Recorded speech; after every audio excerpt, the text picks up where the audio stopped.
Bengals not expected to extend Jamar Chase this offseason, according to numerous reports and according to Bengals president Mike Brown.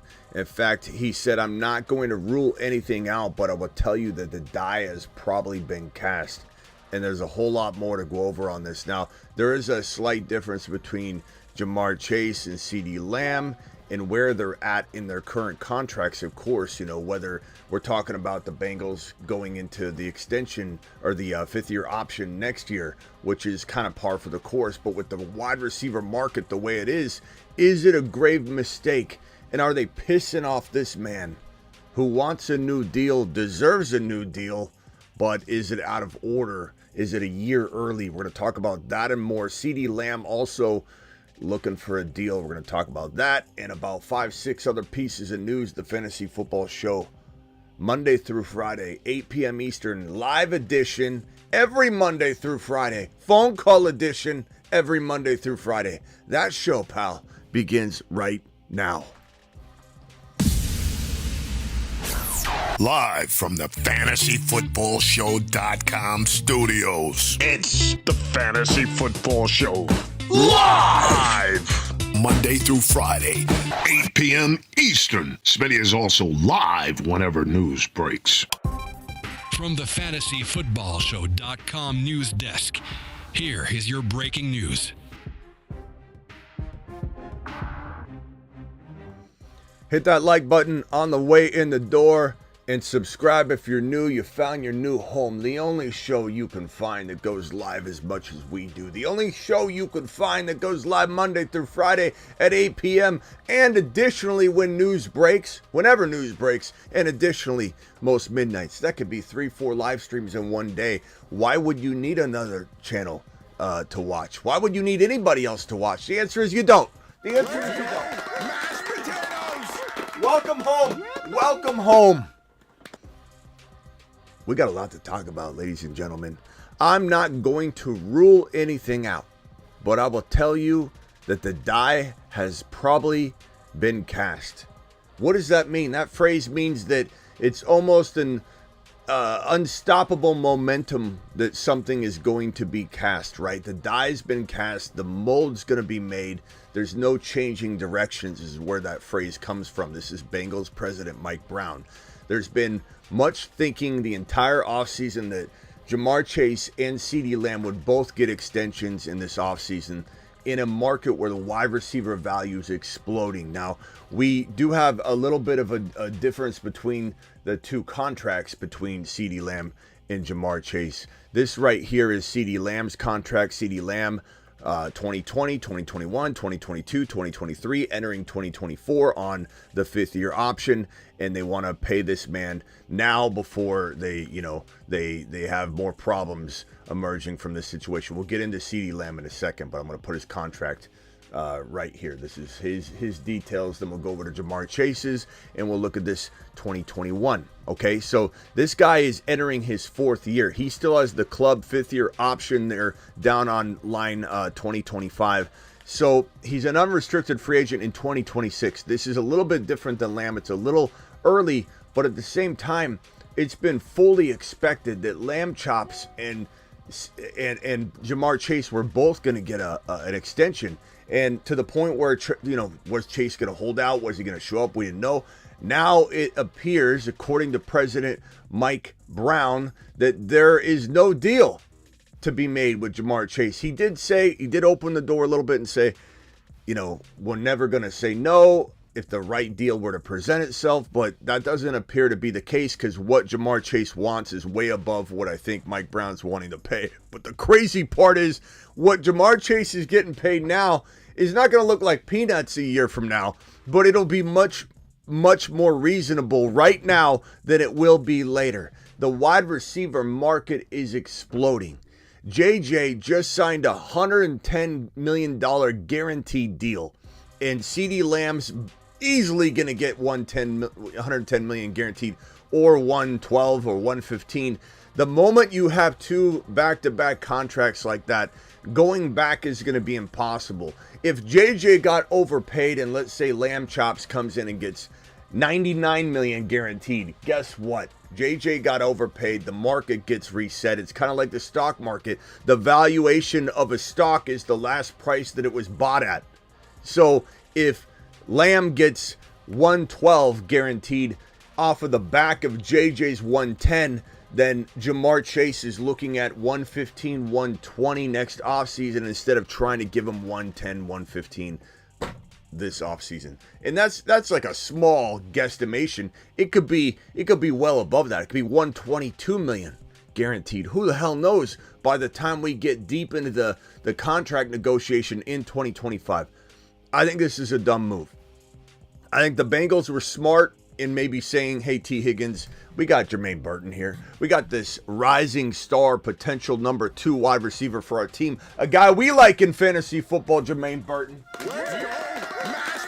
We're drafting this man over and over. We're fine with that. We love Jermaine Burton. Oh, by the way, go watch the Panic Chamber. I just dropped this episode on the channel. Go watch the second to last video. But we're sitting here looking at a Bengals team that, look, they don't want to bring in Higgins. Fine. You got Burton. But you gotta lock up Chase. It's only going to get more expensive, especially with some of the quarterback monies that are going to be dropped in the offseason.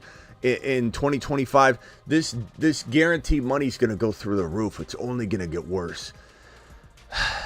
This is good. This is going to be wild. Hassan's dropping a $2 holler. Says, "What's up, Smitty? Almost that time. It's that time now, Hassan. We never stopped. Where have you been? You're coming back late, but we appreciate you. I love your super chat. I love you being here. We're taking attendance, but where you been the entire offseason? We've been here 365. Hassan, I need you here more regularly, okay?" Just Sherman dropping a $5 holler. Trade request update. Dak, Laporta for Lamar and Ingram. Dak, Laporta, Lamar, Ingram, or Goff, Laporta, and a first rounder for Lamar, Ingram, and a second and a 25 third. Can get another second or hold Laporta. This is, I believe, tight end premium, right? So if I remember correctly, I want to say give me Laporta and Dak. This is Dynasty. Dak is good in Dynasty. Is he great? Is he a top 4 guy? No, but can he dance in the 5 to 7? Yeah. And Lamar runs a lot, gets hurt a lot.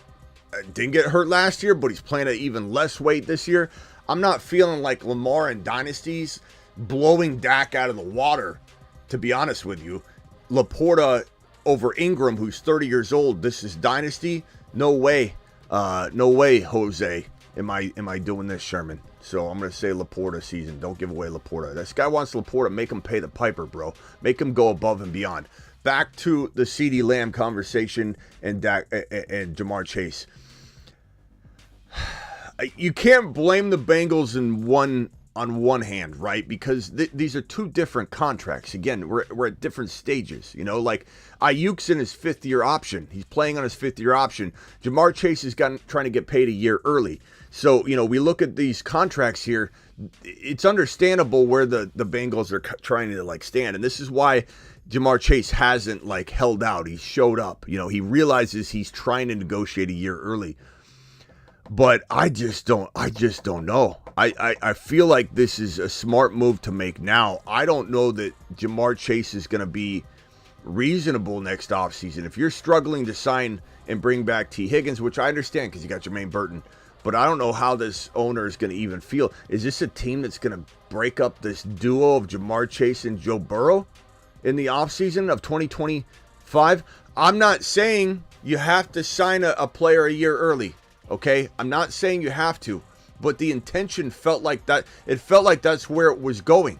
And if it's falling apart now, if they can't come to an agreement on money now, what do we think is going to happen when the price tag goes up? That's kind of what I'm here to talk about. I'm not here to rip on the Bengals for not doing this, but the Bengals had one foot in the ship, in the boat. They were trying to sail off with Jamar Chase into the sunset for the next 4 or 5 years, and then they jumped out real quickly, and now all of a sudden you're just wondering, if you can't agree on this money right now, Mike Brown, what are you going to do when this 110, 112, 115 million guaranteed turns into 122? What are you going to do in the offseason? I don't know what in the hell I'm looking at here. And as we look into the CeeDee Lamb situation, it does appear that they're coming around in terms of, real quickly, here's a quote. Here's another quote from the owner saying it's not likely It's not so likely that this is a good time to negotiate, says Mike Brown. The offseason is a better time that we're going to try and keep focused on football. The offseason is a better time to talk about extending Jamar Chase. Can someone tell this man we're currently technically still in the offseason? What in the hell's Mike Brown saying? And to be honest with you, when he's speaking, I had to put it on ×2 speed because I couldn't take how slow this conversation was going. I don't know if he knows where he is. This feels like Jerry Jones 1 year from today, Mike Brown. I don't know that Mike Brown knows what he's doing anymore. The fact that Mike Brown's saying this is not the time to negotiate a trade, we need to do it in the offseason. Someone tell him we're technically still at the tail end of the offseason. It could get done if you want, Mike.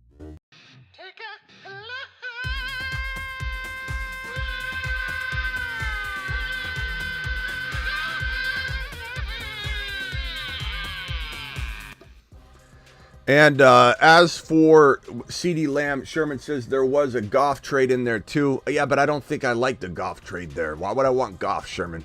Why would Goff want to be? Why would I want Goff on my squad? Let's see what this is. Or Goff, Laporta first for Lamar. Oh, gotcha. So it's super flex, right? You're keeping Dak in your lineup, and your other quarterback would be Lamar. So Goff and Laporta. And a 25 first rounder for Lamar, Ingram, and a second.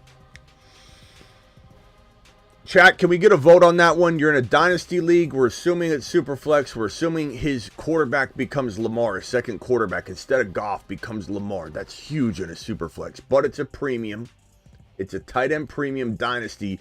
You are trading Ingram, Ingram's a top 5 tight end, really.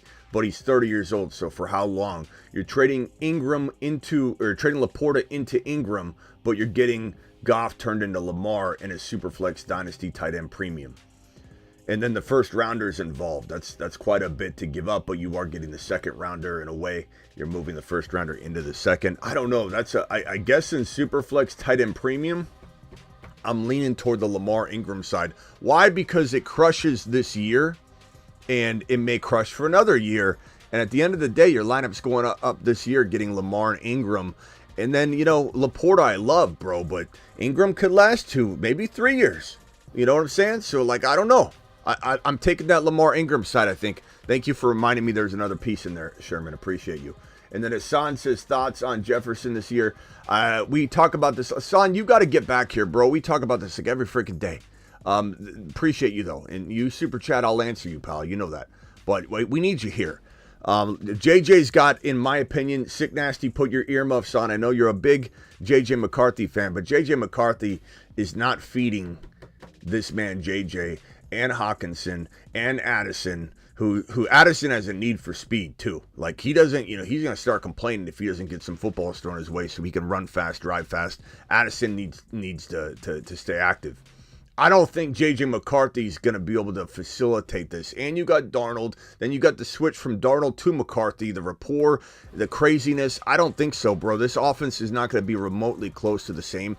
Not saying J.J.'s not worth his ADP right now. His ADP 6-7 overall in a redraft and a best ball draft. That's not bad. That package is in some of that risk. I just don't think he'll live in the red zone. I don't think he'll get the touchdowns we want, the touchdown opportunities that we want. And so he's going to have to live off receptions and yardage, which he certainly can, and that's to the tune of the 6, 7, or 8 overall draft selection. So I like him where he's at, but there's no way I think he's on the same level this year in redraft as Tyreek or Jamar Chase or CeeDee Lamb. He's in that bucket right below, at the top of it, but he's in a different bucket. I don't even know if I'd say tier, but it's a different bucket for sure. But there's just no way to know what that QB room is going to look like. Think of Garrett Wilson, how good Garrett Wilson was. Didn't even come close to finishing as a top 15 wide receiver because he couldn't get the right targets, bro. Garrett Wilson was trapped in the same situation I feel like JJ's trapped in. I think JJ does do a little bit better with the yardage and receptions. He is a better receiver than Garrett Wilson. Nobody take offense to that. We love Garrett Wilson here on the channel, but JJ's special. So JJ's going to get yards. He's going to get receptions. He's going to have 150 yards and 10 receptions and no touchdowns on occasion. And that's going to feed enough people to get you your 6, 7, 8 round value back. So if you ask me, Smitty, do you like JJ at 6, 7, 8 overall? You've just been... Yes, but is he in the top 3 wide receivers? No, he's not. Appreciate you for dropping that super chat, young man. Okay, going on over to this situation because we're talking about the Chase situation. CeeDee Lamb, Cowboys are prioritizing Lamb's extension over Prescott, which technically speaking, you have to in a way. Like you have a fan base, a team, a bunch of pundits everywhere questioning Dak a little bit. I don't. I think this is stupid. Not this right here, the prioritizing Lamb over Dak, but that we're having conversations that Dak is not good enough. That Dak isn't leading this team to a solid finish every year, and that it's the Cowboys' inability to support Dak with the run game. Derrick Henry was waiting by the phone, and Jerry Jones didn't pick up the phone one time. Derrick Henry was begging to be a Cowboy. And then they were like, okay. Maybe we're being a little rough on Jerry. Maybe he's planning to draft Braylon Allen or Jalen Wright, okay? Okay. I see what he's doing here. I'm going to reserve the right to be critical of what the Cowboys are doing here to support Dak. I'm going to wait and see. Maybe Braylon Allen's the answer, and then we're going to the freaking moon with Braylon Allen. To the moon. They don't draft anybody. They bring in Zeke Elliott. They got Dowdle. Dowdle's got like a 300-yard rushing season to his name. I doubt he'll do anything. I'm not going near Dowdle. Zeke Elliott's not an attractive fantasy piece. And if this team failed to take it the distance last year or even remotely close, what do you think's going to happen in the playoffs? And then he's going to get blamed. Dak's going to get blamed, but what's not fair about the blame is looking at last year's playoff bracket where the KC Chiefs beat the San Francisco 49ers. This man failed. Lamar fell short. And this man, Josh Allen, failed. He fell short. And also, Jalen Hurts fell short. A lot of people fell short. Are we complaining about these guys saying, oh, time to give up on Lamar, time to give up on Josh Allen? Time to give up on Jalen Hurts. No, we're not hearing that. We're hearing it about Dak. Dak needs support like Hurts needed Barkley. Dak needed support like Baltimore needed Henry and Lamar needed Henry. It's Jerry's fault. It's Dallas's fault. But I understand prioritizing Lamb over Dak. The only thing that doesn't make sense, though, is you get the Dak deal done. He's getting paid $50+ million this year, and you give him an extension. It frees up money to potentially get Lamb in the fold. Jerry's playing with fire right now. Jerry wants to get a deal done, I think, down deep. Dak, I think, wants to get a deal done down deep. But at some point, Dak's going to be offended and want to bank on himself because guess what? What's the franchise tag for QBs? Ziggy, what's the franchise tag for quarterback in 2024? Let's see if Ziggy knows this. Good God. Ziggy, what's the franchise tag amount for quarterbacks in the NFL? This son of a... From atosports.com. This year the tag prices range from nearly $6 million for a special... Ziggy off! Ziggy off! Come on, Ziggy. QB franchise tag. $38.3 million is what the QB tag is. Dak is... I'm just trying to give you a sense of what Dak's getting paid this year. Dak's getting paid $50+ million this year. Dak's not afraid of no contract this year. You got Ayuk who's going into a contract year, right? Or he's going into his 5th year option. He's getting paid well below what his amount would be per year annually if he signed a new deal. Dak is not far below what he'd get annually anyway. So Dak has got all the balls in his court. He's got all the leverage. He can't be traded. He's got a no trade clause unless he approves it. He can't be franchise tagged at the end of the season. So he's a free agent. The moment if he decides he doesn't want to sign a deal, he gets to go wherever the hell he wants after this season's over. They can't franchise tag him or anything. He's getting paid $50+ million. And when you think about it, that's driver's seat material. Even if you got injured, even if he tore his ACL, he'd walk into the offseason and get his money like Kirk Cousins did, injured. Kirk Cousins tore his Achilles. He still got his massive contract with tons of money. He's set up for life on the one deal. Dak would get whatever he wants. If Dak banks on himself, balls the hell out, makes Jerry wish he signed into a long-term deal, he's going to walk into a $60+ million a year contract in 2024.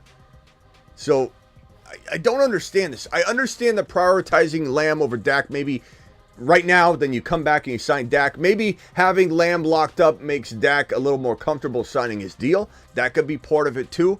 But it sounds like Jerry continues to shit on Dak. And I think at some point Dak is going to be like Kirk Cousins, who kept getting crapped on in Minnesota. They kept looking at other quarterbacks. They kept playing the field. They wanted a hall pass. They wanted to go over and talk to AR5. They're like, let's trade for AR5. The Vikings tried to trade for a draft selection to draft AR5. Didn't work. They came crawling back to Cousins. Cousins got tired of being second place. Cousins got tired of being the other quarterback. And so he decided, I'm going to go test my market. I'm going to go get wined and dined. And he left and he didn't come back. He went to get ice. He never came back. That same thing's going to eventually happen here with Dak if they don't get a deal done. They don't start respecting his value. And Jerry doesn't come to the conclusion that today's price is much cheaper than tomorrow's price. Especially if you're trying to get Dak, who's not obligated to you at all, to come back to Dallas after the season's over. And let's say they go to the NFC Championship game. If they did that, what would that mean for Dak? Dak might say, look, I like where I'm at. Yeah, I could go get the world. In fact, I'll go test the market, come back and make Jerry really pay. But if Jerry wants to pay reasonable prices, sign him now. Prioritize for what? Prioritizing Lamb over Dak doesn't give you the flexibility to even do both deals to the degree you might want to do both deals. So we'll figure out what happens later. Also, Lamb probably wants Dak signed before he signs. Who the hell knows how this is rolling back behind the scenes? Why would I want to be if I'm CeeDee Lamb somewhere where I don't know who the hell my quarterback is in 2025? I'm going to sign up for that. You're still playing for another contract if you're CeeDee Lamb. You're going to sign a 4-year deal, whatever the case may be, and then get one more, maybe more, contract after that. So he is worried about his numbers. He is worried about winning a Super Bowl. And Dak Prescott, maybe he's got that grass is greener on the other side complex that Antonio Brown had and wanted to leave Pittsburgh and realized the grass was not greener. And you've got Davante Adams wanting to leave Aaron Rodgers to go play with Derek Carr, which worked out statistically for fantasy owners for 1 year, but it's been a disaster. And I think Adams has been in a nightmare ever since. I think Adams wishes he could go back into the DeLorean and get back into an Aaron Rodgers offense. And we know that Aaron Rodgers has been calling up Davante, getting in his ear, saying it's going to happen. Don't worry. He's telling people on the golf course while he's golfing when he's getting interviewed, hey, what's going on, Aaron Rodgers? How's the weather? And he'll just immediately go, Davante Adams is my friend. I want to play with him again in 2025. He's just throwing stuff out there. It sounds like Aaron Rodgers is pushing for this hardcore. Maybe Adams gets saved. But Lamb, don't be so certain that you're going to find your way back into the fold again, pal. Dak's pretty damn good. And I get so sick and tired of the Dak hate, as if Dak's a garbage quarterback. He's a top 4, top 5 quarterback statistically. Many years he can do that. I'm not saying he's in my top 5 ranked. I'm not saying that. Fantasy football, he's probably 7. But he's de facto 7, 8. By default, I can't put him any higher because I love these other quarterbacks so much more. But can he dance in the 4 to 8 range constantly? Yeah, he can. Dak's pretty damn good. He's pretty damn good. And he's certainly a necessity for Lamb. We don't want to wish for some disruption to watch a train wreck, right? And say, I can't wait to kind of see what happens here. Because look what happened. A lot of us felt that way about the Vikings situation. Let's admit it. I was kind of intrigued by the flame. Let's touch the sun. Let's go real close to the sun and see if we can get Penix Jr. into that Minnesota Vikings offense as the gunslinger. So long-term, JJ's okay. Justin Jefferson catching footballs from Penix Jr. I love it. Fire it up. I was ready for it. But what ended up happening was the nightmare. The nightmare scenario. Again, Sick Nasty, put your earmuffs on. I know you love JJ McCarthy. But now we're living in the grass was greener and it's not world. Even if McCarthy's efficient and wins games, he's not Kirk Cousins airing the ball out, force-feeding JJ. So I think we don't want the train wreck to happen. as much as we like to see Dallas fall apart, whatever, a lot of people hate Dallas for whatever reason. I don't. I don't mean that as in me with those people, but I know a lot of people want it to fall apart in Dallas. We don't want that from a fantasy football perspective. We want Fergie and Lamb Chops to be getting footballs from a quarterback that can gunsling. You don't know if Shedeur Sanders can do that at the NFL level, nor do I think it's even remotely feasible for the Cowboys to climb into the 1 overall pick when they're going to have a really good record this year, regardless of what happens with Dak and the offense. There's no wiggle room. You got to sacrifice so much to get into the 1 pick, and then you got to make sure that the team that has the 1 pick doesn't want to get out of it, because if it's the Giants or the Raiders, they're not getting rid of the 1 pick for anything because they need their quarterback. Dak Prescott, CeeDee Lamb, Jamar Chase. We've covered that so far on the show. Now we've got this little number here. The Chiefs are using Kadarius Toney at running back in training camp. This is part of the risk factor that I speak to frequently about Pacheco, who we love. Pacheco's a moon man extraordinaire. We've got Pacheco on the... is 8 foot tall. The moon man, dropping loads in outer space. Or the Mars man, sorry. I'm hitting all the wrong buttons today. Mars man. Pacheco's a Mars man, and rightfully so. I'm not pulling that back. I want everyone to know I love Pacheco. But as I've been saying with the cautionary tale of, hey, Pacheco in round 2 is a no-go. Pacheco in round 3, 4, fantastic. Top of 4, you're winning a league maybe. End of round 3, mid-round 3, very good value. Risk is kind of baked in, right? But you're getting closer to the territory where we pull the plug on the project, Pacheco. Round 2, no. Round 2, no. Cooper Kupp, I just did a Panic Chamber episode where we talked about Cooper Kupp being in the panic chamber, right? Everybody's freaking out on Cooper Kupp. Cooper Kupp, he's too old. Put him in the panic chamber, Smitty. I said, no, I'm not putting him in the panic chamber, pal. He's safe. You are safe. Go watch that episode to know what to do. But the reason he's safe is he's in the 3rd or 4th round. If Cooper Kupp was a high second round or mid second round player, he would be in the panic chamber, and I would be closing the door on him, because that would not be safe. That would not be safe, ladies and gentlemen. The same concept here.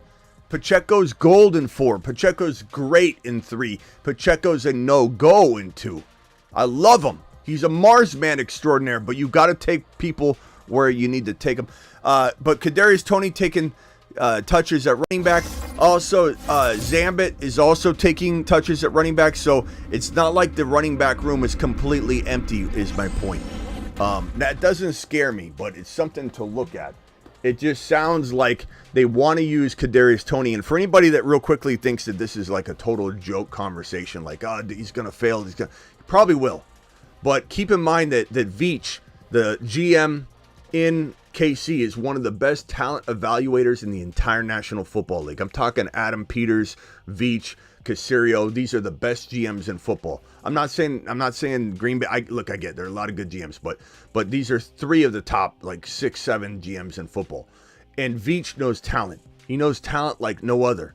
And he's clinging to his guns on this one, saying that Kadarius Toney is still one of the most talented, physically talented players that he's ever seen. And so they're trying to get him involved. He was dropping footballs. He didn't deliver in 2023, and he crapped the bed hardcore, but clearly they're trying to get him involved. And all I'm saying is we need to monitor who the backup is. Maybe it becomes Zamet or Kadarius Toney and some weird CEH gets hurt, whatever. We've got to watch out for the situation and keep a mindful, open mind, a mindful eye, and an open-minded mentality to how to attack the backup role if there's a cuffing situation that needs to happen. It's kind of my focal point of that piece right there. But I'm not scared of like Toney taking the job from Pacheco. But it's interesting, and it does weigh into the conversation a little bit of, hey, the Chiefs do this little song and dance at the running back position. Jordan Love will not practice until he has a new deal. He's not holding out, but Brian Gutekunst said that Love's camp informed the Packers of the decision Saturday. Gutekunst also says that the deal could get done in the coming days. I have a feeling that by Friday, we'll be going live and talking about how the Green Bay Packers and Jordan Love are coming to an agreement on a big, massive deal that's going to make Dak Prescott's deal more complicated or maybe rush it along. If, let's say this is a $53 million per year deal, 54, 55, that could usher the Dallas Cowboys into doing a deal, or it could scare them off and say, you know what, never mind. Tough to really say how this will impact. Every one of these contracts impacts the other. If Lamb gets a contract, maybe Jamar Chase ends up getting a deal done. Maybe it chases off the Bengals from the idea in 2024 at all. So tough to know, but I just want to clarify that Jordan Love isn't holding out. He showed up, but he's not practicing. He's holding in, so to speak. He's not practicing until a deal is done. But we heard yesterday that they weren't close. And Gutekunst said that I feel we're close right now. So this is great news, okay? Great news that they're close. I don't really know where it's going to go from here, other than I can't imagine this thing falling apart. So Jordan Love to the moon, Christian Watson to the moon, Jaden Reed to the moon, Wicks to the moon, Luke Musgrave, crafty top 6 to 12 tight end. Crafty, getting drafted well outside the top 10. He is this year's version of the breakout tight end, in my opinion. If I had to pick one tight end to be a monster breakout, give me Luke Musgrave in Green Bay. And Kraft has been injured with 2 different injuries, and now he's injured again. So Luke Musgrave might be the sole tight end, the 80% of the snaps this guy's out there. He's a monster. He's 6'6". He's about... Ziggy, how tall is Luke Musgrave? Luke Musgrave weighs 253 pounds and is 6 feet 6 inches tall. 6 feet 6 inches, 253 pounds, Luke Musgrave, all monster. He's a unit. I'm not quite sure how to help you with that. Ziggy, he's a unit, I tell you. He's a unit. Sorry, I don't know that one. God, he's a unit, bro. Zach Taylor, head coach, Bengals, says Joe Burrow wrist has been fully cleared for contact. A lot of doctors, real doctors, I imagine, I don't know for certain, but a lot of doctors have been playing fantasy football the last couple of years. And your boy plays doctor. Okay, I admit that. I don't have an MD. I got a psych degree. I got a master's in journalism from the school of Cronkite School of Journalism, best journalism college in the world. I don't have an MD. I admit that. I don't run from that. I don't pretend anything, but I play doctor pretty damn well. And if I'm you, I want to watch somebody that's done football for 23 years professionally, not dabbling. This isn't a side job. It's not my little side Instagram account or YouTube. This is my job. 23 years professionally, I've been doing fantasy football as an analyst, proven, not just creating an Instagram account and saying I'm an expert. 23 years, and I've been playing doctor all 23 of them.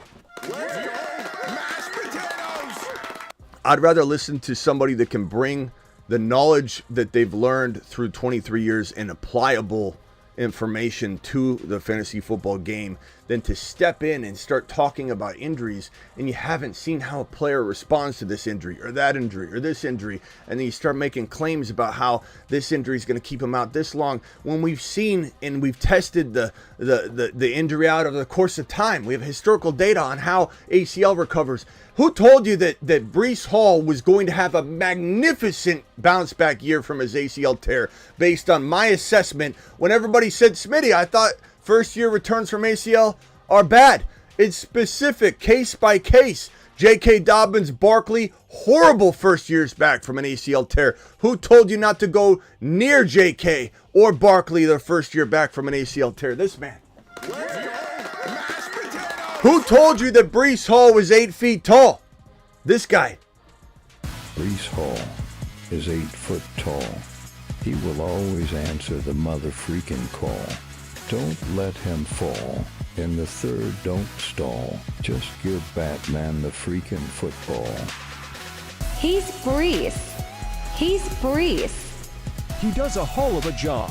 A whole of a job. A whole of a job. Breece Hall, please report to the moon. Hida sa hale ba yun? What's your point, Smitty? This is about a 5-minute tangent. My point is that there are people running their mouth about how Joe Burrow's never going to be the same, that he can't grip the football anymore, and all these weird medical posts on Joe Burrow.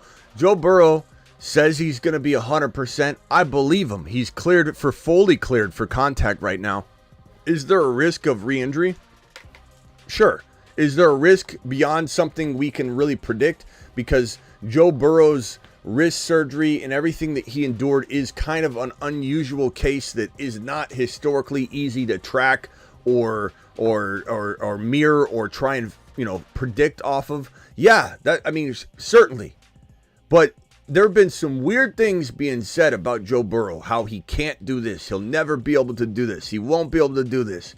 Give me a break. I heard the same thing about Brock Purdy, and even I was saying I wonder what this will be like. He's having this bridge surgery instead of Tommy John, where he tears his UCL, and instead of repairing it with a Tommy John, they did like a bridge technique where they basically connect the two pieces again with the bridge. And there was some concern, would this hold up over time? Something we don't have the answer to actually right now, but it worked out fine. How many people were out here saying Brock Purdy won't throw 20 yards down the field his first year back? Didn't seem to affect him at all. So my point is this: Joe Burrow should be fine. Joe Burrow says he was near 100% about 4 weeks ago was the last time I remember reporting on this. 2 to 4 weeks ago, somewhere in that range. My days fly. I don't even know what day of the week. What is it, Monday? I think it's Monday. I don't even know what day of the week it is. I never know, unless it's Sunday football or Thursday football. I don't really know. I have no clue. Wrist injury, fully recovered, fully cleared. Let's go. Okay? I'm not saying he doesn't have injury risk. The guy has been getting hurt a lot. That's a whole different discussion. And quite honestly, I'm taking AR5 over Joe Burrow. I'm taking Stroud over Joe Burrow. And that's okay. That doesn't mean I don't like me some Joe Burrow. It just means that, look, he doesn't run as much, although he does run more than people give him credit for. But there's a lot of reasons to go in other directions. But we do love Joe Burrow. It's fantastic in best ball to stack Chase and Burrow together. But I'm not going out of my way to draft Joe Burrow, even though I love Joe Burrow. Okay? Just to make that point abundantly clear. Running quarterbacks do rule the world a little bit more, especially when these running quarterbacks are now becoming elite passers, not just mediocre passers. Like I always say, Lamar's a good passer. He's not mediocre. I'll give Lamar that he's good. He's a good passer, but he's not an elite passer. He's not. Josh Allen's an elite passer and an elite runner. That's why Josh Allen's so much better than Lamar Jackson in a fantasy football ranking. But Lamar is excellent at running the damn ball. Elite. And so mixing that with being a good passer makes him a top 4 to 7 quarterback every single year. But Joe Burrow has to compete with those running quarterbacks. Now, we saw Dak Prescott dance with the running quarterbacks last year, and he didn't have the rushing support to compete, but he threw so many damn touchdowns. Dak Prescott was right up there. So Stroud feels like that guy. Burrow could be one of those guys. Stroud feels like that guy. Dak feels like that guy. Everybody else in the top quarterback territory, if we rank it out, we've got Allen as QB1, right? Allen's QB1. Then, I mean, you could put Hurts. You could put Mahomes here. I think Mahomes is going to have a bounce back year. Might even be my number 1 QB, especially cost of entry, because you get him in the 3 territory in non-best ball. You get him in the 4, 5 in best ball, which is so insane. And this guy could be the number 1 overall scorer in fantasy football. What did he say, Smitty? Did you just say number 1 overall scorer in fantasy football? How is that possible? Mahomes was so bad last year. 1 year ago, 2022, he was the number 1 overall fantasy football scorer and obviously number 1 quarterback. Don't give that crap to me, okay? I understand what time it is, so should you. Mahomes should not be doubted. Worthy's looking good in practice, better than we expected this early on. That's fantastic news. Hollywood's looking amazing, one-handed catches. Kelsey looks motivated. Let's hope he doesn't break up with Swift and have some sort of meltdown mid-season. But Pacheco's ready to get on his horse. Mahomes' wide receiver room is 10 times better than it was last year, and that's even expecting Rice to be out half a season. Mahomes is going to be fire. But you get here, it's like running quarterback. Then you have AR5, running quarterback. And I'm not saying he's 4 necessarily, but He might be. You got Lamar. Then you get to Stroud, Dak, Burrow. Those guys are competing. They're dancing with these guys, but these are running quarterbacks do rule fantasy football. They rule the world, plain and simple. This man Hockenson is going to begin camp on the PUP list, but considered well ahead of his recovery from his ACL tear suffered in December. December's a late recovery. Also, and I don't mean this in a negative way, but this isn't exactly the prototypical, okay, this guy's going to, he's a bigger dude, he's carrying a lot of weight on his knees. This isn't like, oh, he tears his ACL, he's going to be flying earlier ahead of schedule, cutting left and right. This could be, with his body type, a tougher recovery to get back to full strength than the average skinny wide receiver that's light on his feet. There's a lot of mass that's going to be put pressure on this knee as you recover. You've got all kinds of atrophy, scar tissue. You got to get your quad strength back. We just talked about how Christian Watson has been struggling to get the symmetry between both his legs even. He had a 30% difference in his one leg versus another, which was causing all the hamstring injuries, because what has fake Dr. Smitty been telling you about hamstring injuries and all these different compensation injuries over the years? Compensation injuries are a killer. And to be a bigger guy, to have a lot of weight on an ACL recovery, you could have compensation injuries a lot of the time. Your first year back from an ACL tear, if you're not doing what Breece Hall was doing, all the things I identified as the reason why Breece Hall would be a outlier ACL recovery wise his first year back, we mapped it out and told everybody. We had people come on the chat and go, Smitty, Breece Hall, I do love him, but Breece Hall 2025, 2024, I'm avoiding him. Didn't you see Barkley? Didn't I see Barkley? Did I see Barkley? Did I know Barkley was going to have a bad first year back from an ACL tear? Yeah, because I told you. We told you that. We told you that. We told you that JK would be bad his first year back. Barkley would be bad his first year back. It's easier to see these things coming than people think. And at the end of the day, I'm hearing ahead of schedule. That's great news. But do I think that Hockenson tearing his ACL in December, when did he have his surgery? Was it in actually January? I don't even know if we have that information. Zigmeister couldn't find it. Somebody look up when Sick Nasty, Travis, or Blackbeard, somebody I trust. Look up when Hockenson actually executed on his surgery. This is not a lot of time for him to get back to strength. He's going to struggle. I'm not a big fan of drafting Hockenson in 2024. I'm just not. I'd rather go in 100 different directions. But it is good news. It's better than being behind schedule. But I'm certainly going to run away from that when I'm looking at freaking Luke Musgrave. Really, to be honest with you. At cost of entry, give me Luke Musgrave all day long. At cost of entry, give me Njoku and Musgrave in a combo. Give me Goddard. Love Goddard. Give me early tight end. Early tight end. Let's go Kyle Pitts or McBride or Kincaid. Mashed potatoes.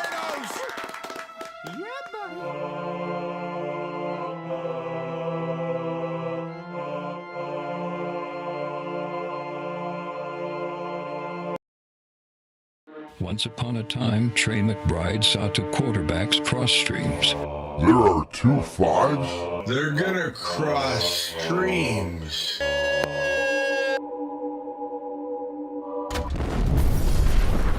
He worked effortlessly trying to accomplish this feat on his own. Then, one day, he crossed his 4th and 5th round average draft position. And then, this occurred.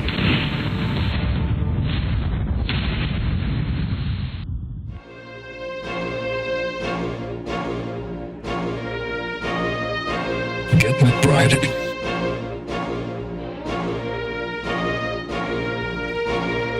Yeah, so Travis looked it up. I think this is probably right. Travis is pretty good at this stuff. January 30th, 2024. See, he tore his ACL in December. What'd I tell you? The surgery probably in January. You got to wait for the swelling to go down. And as Travis said, he's reminding us about this. It's all coming back to me now. His MCL was pretty bad. So here's the thing. Smitty, tell me how. Fake Dr. Smitty, tell me how a good ACL recovery is in order for somebody. One, you have a clean knee injury. This guy didn't. He had a big MCL problem as well. And I can tell you right now, tearing my left knee up like it was a rag doll and tearing my MCL, tearing my LCL, not entirely, tearing your MCL and your LCL is very, very hard. You usually do not snap these things in half. This is your MCL over here. It's a very, very thick band, and when you tear this this ligament, you're tearing a grade, 1, 2. When you have a certain grade, you still need surgery to repair it, but it didn't rip in half. It's very hard to rip this thing in half. You have to have, even in like Nick Chubb's case, he's stretching these things out, needs surgery, but you don't know which one's actually ripped in half on Nick Chubb. Probably neither one. They just stretch the hell out of them. And sometimes you stretch them to the point where you can't even, it's bad. It's bad. But your MCL right here, most painful part of the entire injury.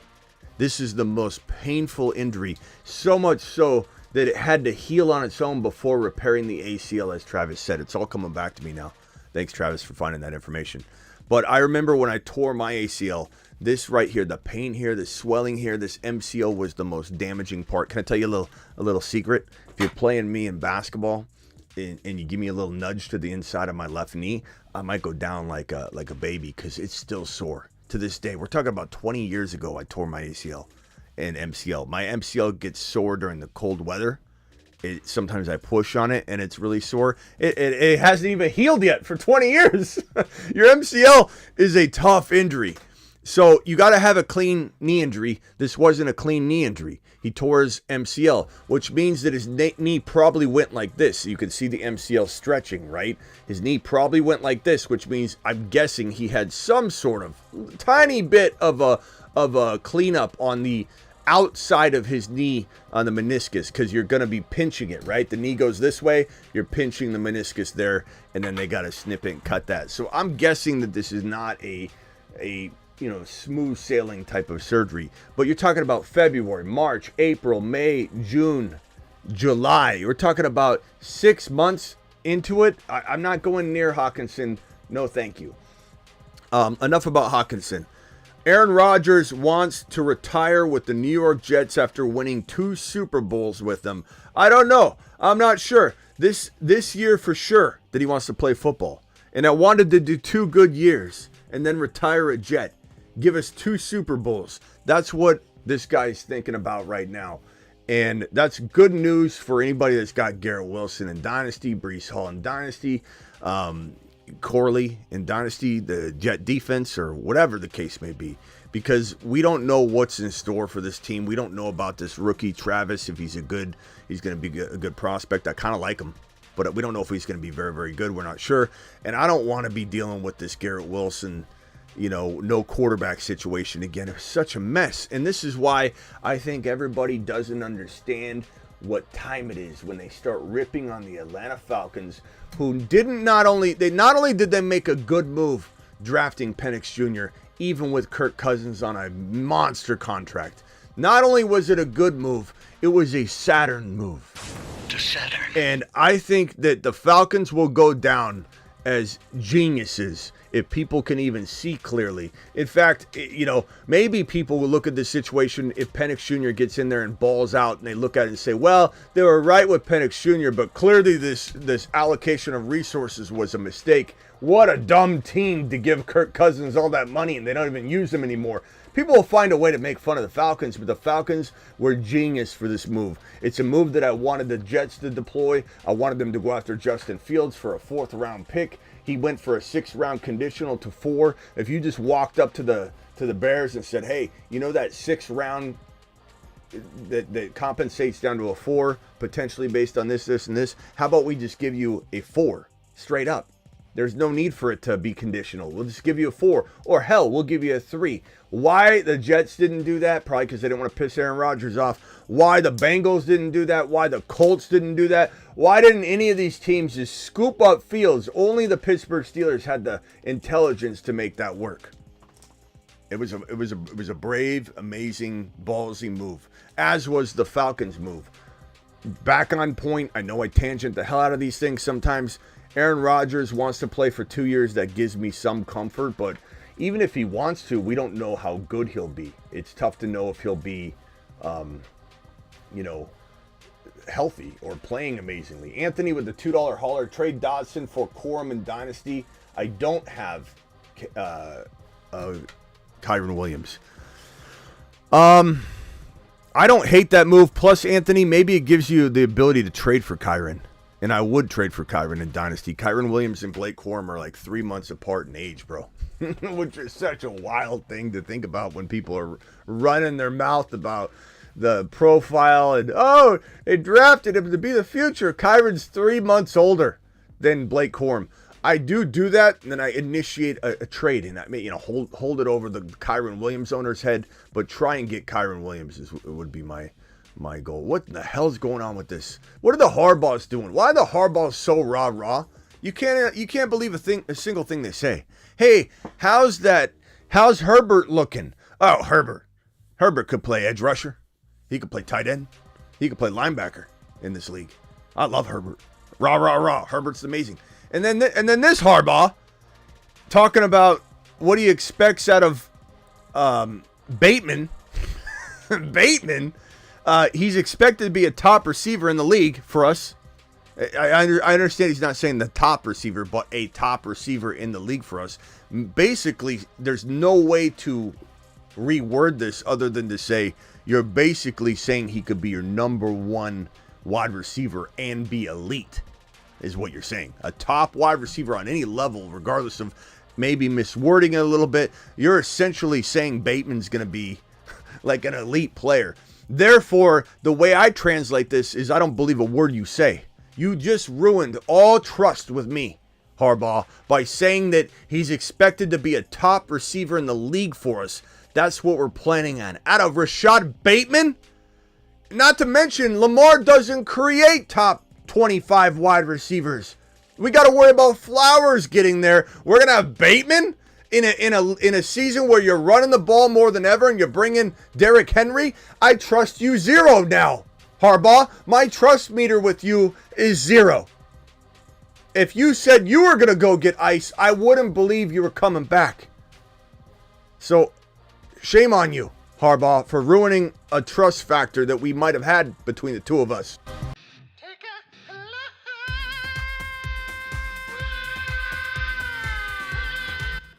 Bateman. Now, here we go. Someone's going to come crawling into the chat. Smitty, I like Bateman. I got him in a Dynasty League. Of course I like him. Smitty, Bateman's kind of intriguing this year. I kind of feel like I'm going to ambulance chase this one into the lagoon, Smitty. I really think Bateman can do it, Smitty. Who's going to be the guy? Who's going to be the guy? Where is he? It's not this guy. He says Bateman's trash. Motion detected at the front door. Who said it's trash? Harbaugh, Bateman, trash. This guy. So it's not gonna be this guy. But who's gonna come in and claim Bateman's their guy? It's not Elgin. Elgin ain't doing it. Long term. While we're on your question, long term Benson or Brooks. Give me Benson all day long. He's like a top 5 Dynasty rookie player for me. If we're mock drafting right now in Dynasty, broski, if we're literally mock drafting I know most of you have had your drafts already. I was thinking about doing a Dynasty mock draft anyway, though, just to get rookie content out, like rookie mock draft, rookie show, talk about rookies, reevaluate rookies. It doesn't mean that you can't use that information just because you've already drafted. But if you say something like, one QB, so one QB, rookies only. We're talking about MHJ. And then it is a tier break. I get that Neighbors can get there.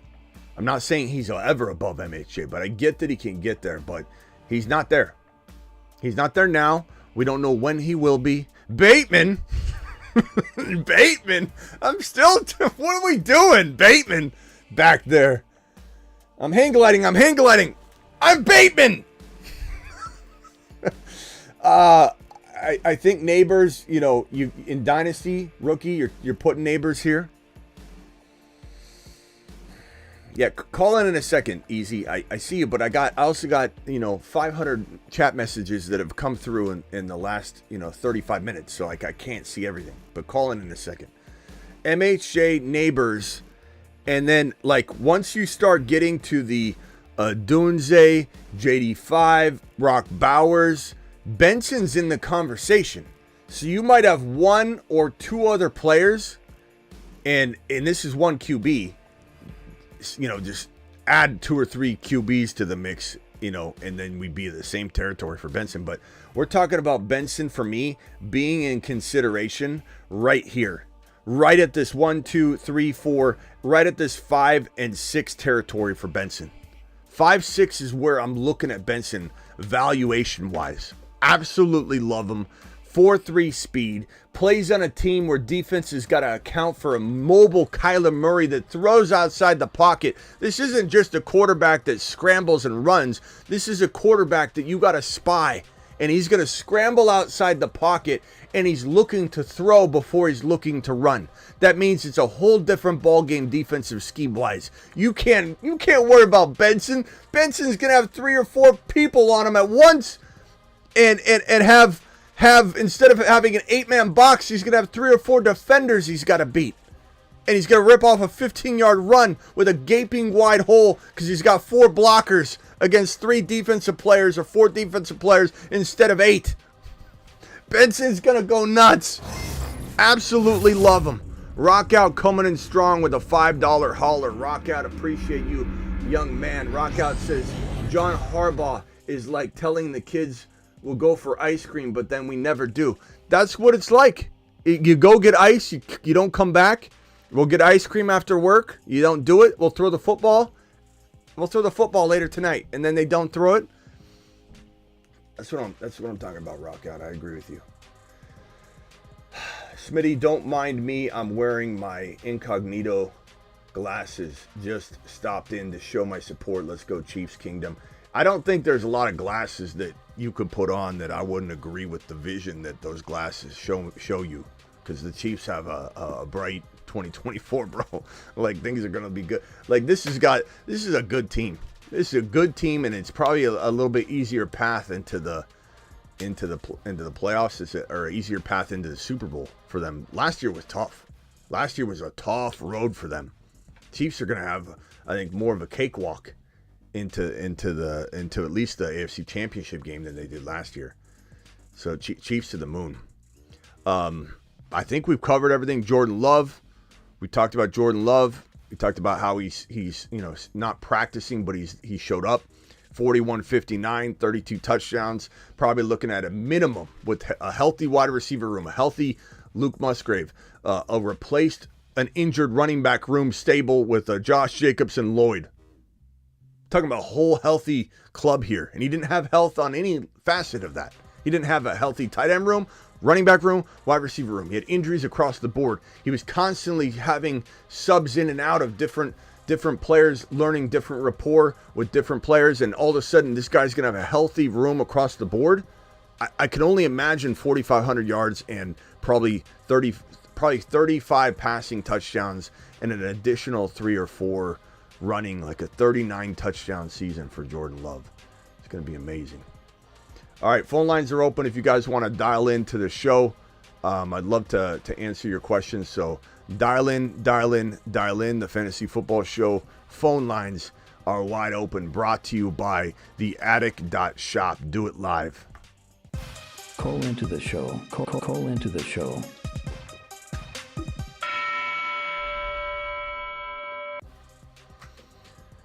Yeah, he ran into Keon. Who said they ran into Keon Coleman? I ran into Keon Coleman at the mall here in Buffalo yesterday. Was he buying a yellow jacket? Loved Keon Coleman. Keon Coleman's going to go to the moon. We had an discussion yesterday about Keon Coleman. Ridiculous conversation. No offense if you're in here still, but ridiculous conversation talking about how Keon Coleman's not quick, not fast enough for the NFL. Keon Coleman's a monster. Keon Coleman's quick. Keon Coleman has the best miles per hour data from the combine out of all the wide receivers when doing the gauntlet drills and all that. So Keon Coleman to the mother freaking moon. This guy's a hard worker. His routes look crispy. He looks phenomenal. Let's go over to Marsman Russian Collusion, then Marsman Rock Out. Marsman Collusion, what's going on, my guy? What's going on, my man? What's up? Love your content. Love what you talked about today, especially like what you talked about Dak and what's going on in Dallas, because there ain't nobody that knows what's going on in Dallas right now. I just hope for the best because, I'm a Cowboys fan. And with no running game, it's going to be look a lot like last year. Yeah, it is going to be quite wild if this team doesn't advance far in the playoffs. But Dak feels, as a Cowboys fan, I don't know if you feel the same way about this, but Dak feels very confident right now when I look at this man talk, speak, walk around, doing interviews with people. And I think he's not going to be affected in a negative way by this whole, he doesn't have a contract. There's a question mark hanging over his head. I think he's going to respond to it in a very, very good manner.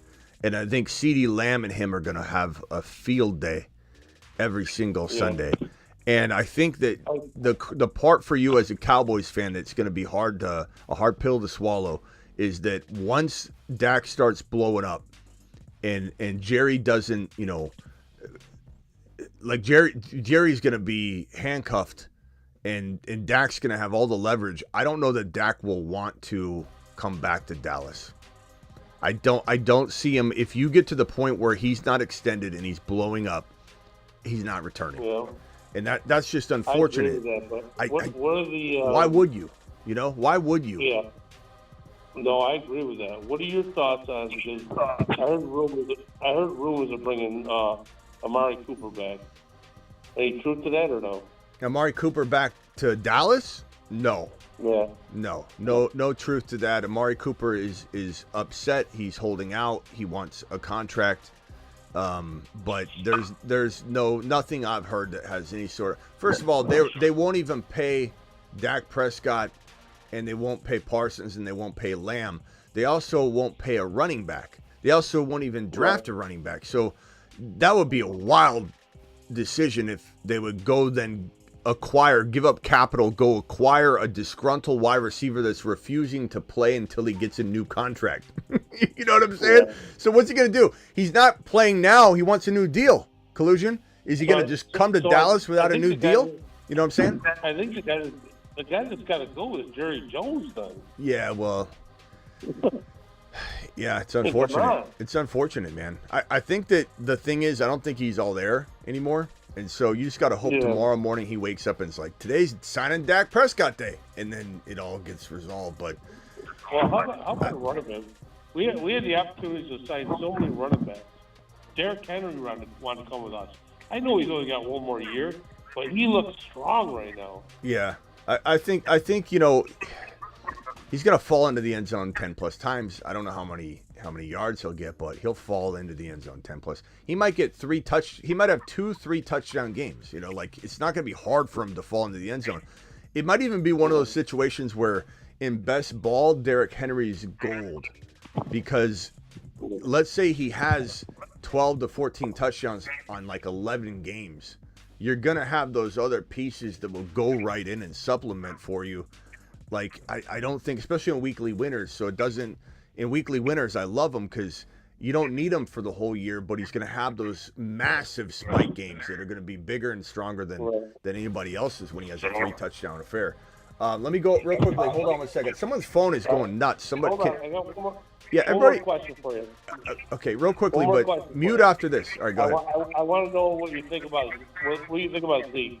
Because I think Zeke's going to have the same type of year he had 2 years ago. No. He's going to be the 1-yard line guy. I don't know. I'm going to put you on mute. Everybody mute real quick because somebody's phone's going nuts. It's like it's moving around on your cheek, or I don't know if that was collusion, but I don't like Zeke this year, bro. He's too old. He looks pretty good right now. I'm not going to lie in practice drills, but everybody looks good in practice drills and shorts, working with a trainer and a speed specialist and a footwork guy. Like, he looks pretty good, but at the end of the day, visually, I saw a massive drop off, especially between the tackles. He did pretty good PPR work wise, but I just don't think that this is going to be a very successful year for Zeke. Not to mention, they want to get Dowdle the ball and see if he's the guy. So if Zeke doesn't blow up, they're going to immediately start using both of them and try and see if one of them can outdo the other. So he's going to face competition right away.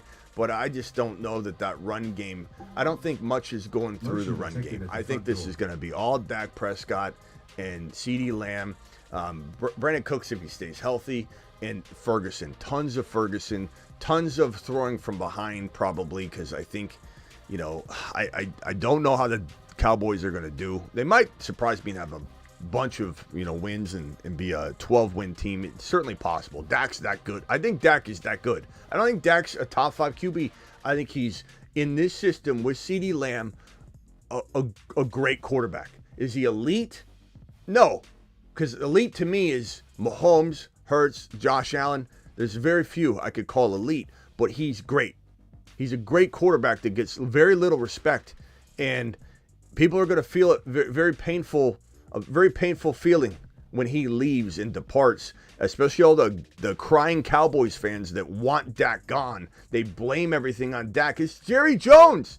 He's not surrounding Dak with the right talent. You can't do it all by yourself. I'm not saying Lamb isn't a help. Of course he is. But if Dak can't get the ball to Lamb, it comes down to Dak. And this is what happened with Lamar, what happened with Hurts. If you don't have the run game, you don't have some other superstar component that is no relation to you, not connected to you. Lamb's waiting for the football. He can't do it on his own. He needs Dak to do it. Defenses will eventually shut you down at some point during consecutive playoff games. You just can't take it the distance. You just can't win X number of games in a row by yourself. You'll be shut down at some point.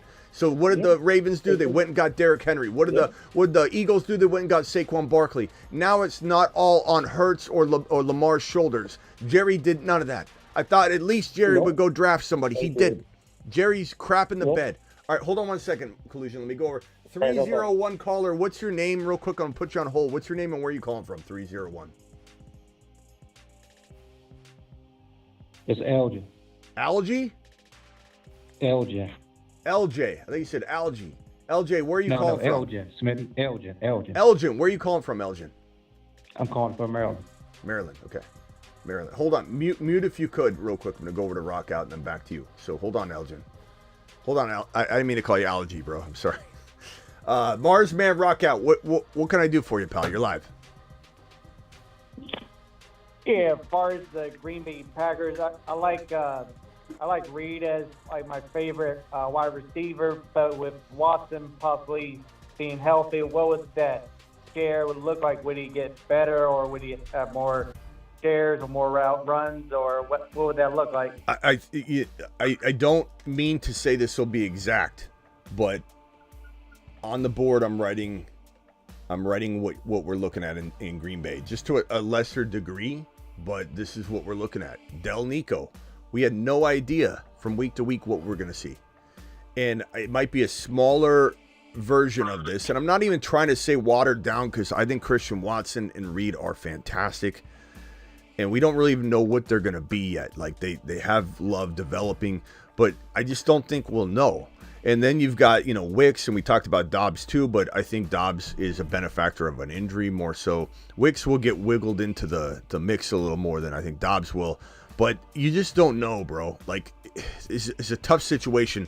If you can draft both of them, it's beneficial, but you might even start the wrong one each week. It could be one of those situations where it's like it burns you again. But do I like having a lot of standalone shares of Christian Watson? I do. Do I like having a lot of standalone shares of Reed? I do. Do I like cuffing them? I do. I kind of like just having a bunch of this Green Bay offense, but I'm not going to lie. We have no clue or any read on how healthy Watson can stay with his newfound health, with his symmetry of his legs. We have no idea if Reed is going to turn into Deebo Samuel, not just show us glimpses of Deebo Samuel. This guy could have 200 or 300 yards running, 2 or 3 rushing touchdowns on top of having a 8 or 9 or 10 touchdown receiving season and 1,000 yards. This is a 1,400 potential total yard player. 1,400 total yards and probably 10 scores is a safe number for Reed given the rushing. And then Christian Watson, he's either injured or he's a top 12 wide receiver. I don't think our evaluation on Watson and his ceiling was wrong. I just think it's really hard to envision it because he burned us. And we don't know what's in store. Yeah. If these guys, if Watson can't stay healthy, then we get to see if the Wicks hype is real, because there is a lot of it. There's a lot of talent there. He's a evolving wide receiver. Could be the Marquise Colston of the Green Bay Packers. If anybody remembers Colston from the Saints, he kind of came out of nowhere, and he was this amazing, star. This could be Wicks if he gets the opportunity, but make no mistake, he is third in line because Reed earned it last year, and Watson's going to be just a default wide receiver one for the team, and he was the number one whenever he was on the field getting starter snaps. Christian Watson was the number one wide receiver still in 2023. He was the number one wide receiver in 2022, but he was absolutely still the wide receiver one in 2023 statistically. People just don't like to remember it. They don't remember it. They don't understand it. They don't understand. Collusion gifting 20 YouTube exclusive memberships. Collusion to the moon. Collusion to the moon. Let me hit this real quick. Hold on, bro. And then I'm rock out. Mute yourself real quick. I'm gonna go over to Elgin in 1 second. Let me just hit this button real quick. Thank you, Collusion, for dropping the gifted memberships. Alert. Super chat alert.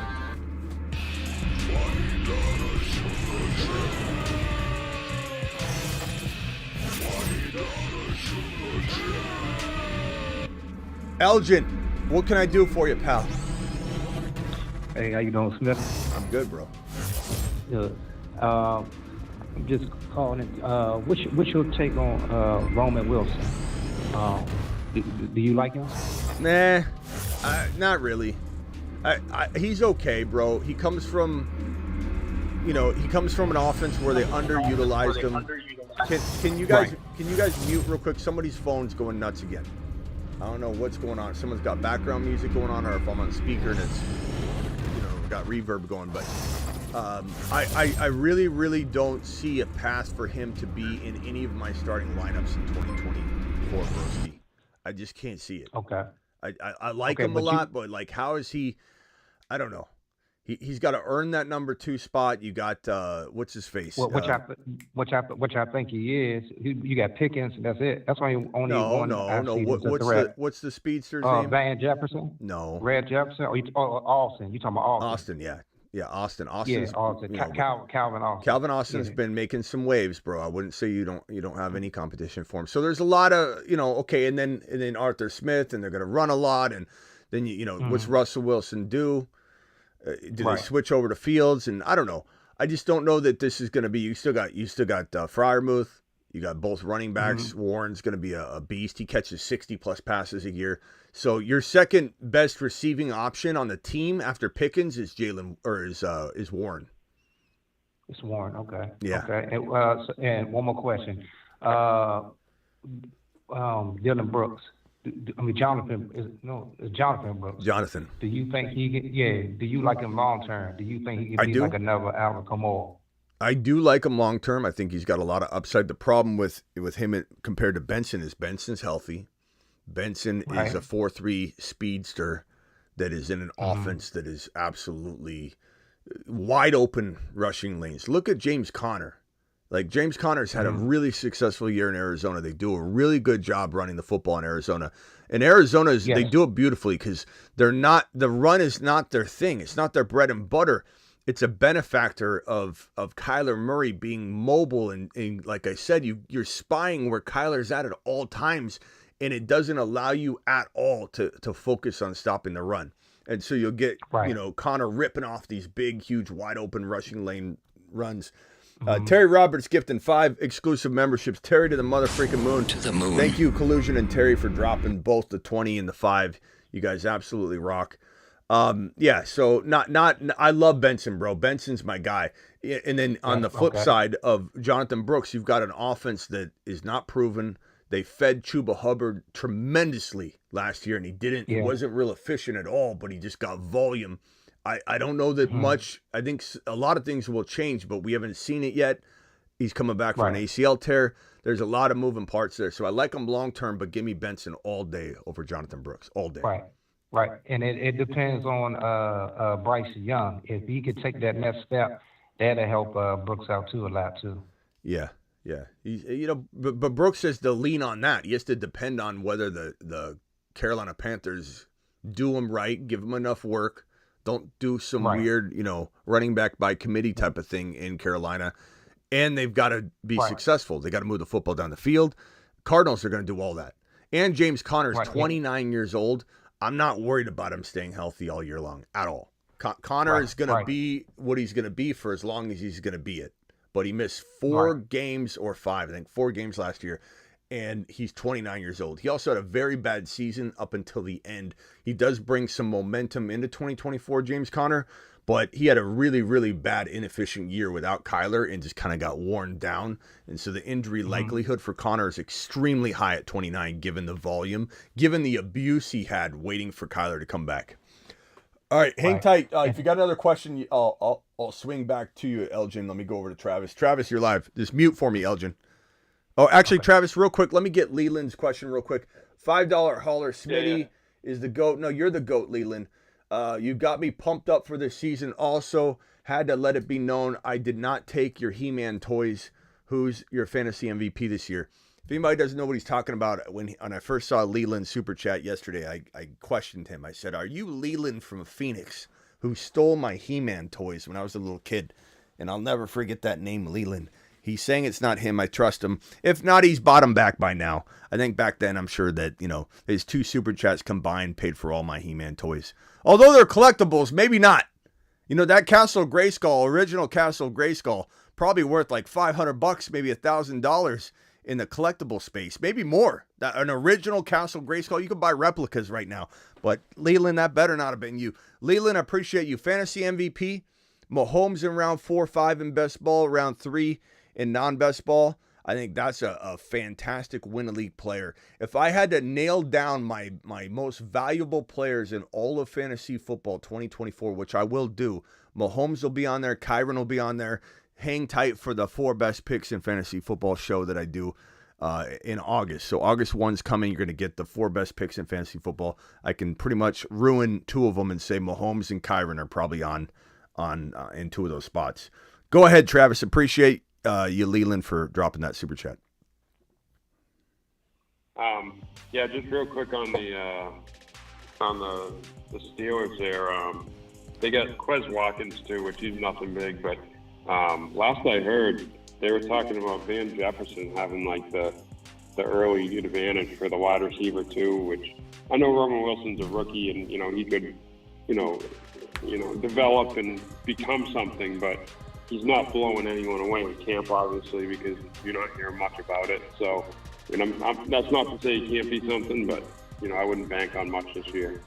But my question was between, and I know it's not likely for either, but between CeeDee Lamb and Jamar Chase, if you had to bet, which one of them has a better chance of leaving, going somewhere else? CeeDee Lamb and Jamar Chase. Yeah, it's a good question. Easy, I see it, bro. Try and call in, but I got your one question on screen. I'll answer this one, but I got a lot of questions, bro. I'm not trying to ignore you. I think the odds of probably Chase getting traded, because you're hearing that the Cowboys are prioritizing Lamb. So if that's true at all, then Lamb deal is getting worked out. Not to mention Lamb has to get worked out now. Jamar Chase doesn't, because he's not on his 5th-year option yet. That's why it's kind of weird. You almost kind of got a sense when the offseason started that they both were the same year, because of the way everyone's like, Lamb's getting his new deal, Chase is getting his new deal, and if you took that in too much, you kind of got lost in the fact that Lamb's on his 5th year. Chase is on his 4th year, and they can do a 5th-year option with him. So they're in different spaces right now, different territories of contract negotiation. However, it's been very much made known that the Chiefs or the Bengals were trying to do the exact same thing the Cowboys were doing. Just let's extend them now. And so it's made people think, oh God, they're crazy. They're not crazy, but they're also going to overpay if they wait. Like if you're going to sign Jamar Chase no matter what, this is like my concept. If you're going to buy a house in July or now, is July. If you're going to buy a house by the time December 31st rolls around, no matter what, you're buying a house before December 31st. And I told you that the housing market was going to go up 50%. Why would you wait? Why would you wait? If you're going to buy one no matter what, there's no benefit to waiting. And so I know they could have this play out. They could franchise tag him for a year and then try and, franchise tag him, they could if they wanted to extend him that way, but he's not going to put up with that. He's going to hold out. It's going to be messy. So if your intention is we want him here, we are fully intending on signing him next year no matter what, just sign him now. It's going to save you a boatload of money. But because they're not going to, according to the president of the Cincinnati Bengals, Mike Brown, he says, I'm not going to rule anything out, but I will tell you that the die has probably been cast, that it's not likely that an extension is happening. So that makes me think that there is some trauma that's going to take place this season, playing this year out. And then you're also going to have next offseason a whole bunch of possibilities for disruption and disgruntled, feelings and all that. Whereas this year, Lamb's getting his deal. Yeah. Lamb's getting his deal. Yeah, it's just crazy when you have one of these generational top 5 guys that, can literally even take an average quarterback and make him a good quarterback. What is the sense in waiting? They all have enough money to do it. You can always work out deals you talk about the Mahomes deal where they, move that around to make it a good deal. And it's it just doesn't make sense when these teams mess around. Leland became a member. Appreciate you, Leland. Yeah, it is weird. If maybe they don't want Chase long term. I doubt it. But if they don't, then it makes sense. If they do, it doesn't make sense why you wouldn't get this deal done now. Especially with the fact that the fact that you could afford it, do it now, get it over with, do it now. But for whatever reason, they're not wanting to do that. Okay, real quickly, easy to answer your question. Rodgers and Garrett Wilson and a 25 third for MHJ. Traded Herbert and a 25 second for JD5. Drafted Neighbors and 80 Mitchell. Let me know, Smitty. I like all 3 of them. Easy. They're fantastic moves. Assuming it's not super flex and you gave away your starting quarterback with Aaron Rodgers or something, but even so, I want MHJ 10 times out of 10 over Garrett Wilson, and I love Garrett Wilson, but as we talked about Aaron Rodgers from a long-term perspective, we don't know what Garrett Wilson's future holds in 2 years from now, let alone 1 year from now, and we just saw an amazing Garrett Wilson play well outside the top 15, 20 wide receivers without Aaron Rodgers. So I don't want Garrett Wilson over MHJ. I don't care if I'm throwing a first rounder in the mix and you did a third rounder. As far as JD5 over Herbert, my feelings on that. I think JD5 is going to be 10 times the quarterback that Herbert's going to be. Unfortunately, it's not my fault, not Herbert's fault. Herbert could go to the Vikings and be a top 5 QB, throwing 5,000 yards a season and 45 touchdowns. But he's not. He's playing in a Mickey Mouse offense that wants to run the ball with a bunch of Mickey Mouse running backs with Mickey Mouse coaching going on. Thank you for your question, though, Easy. I appreciate you.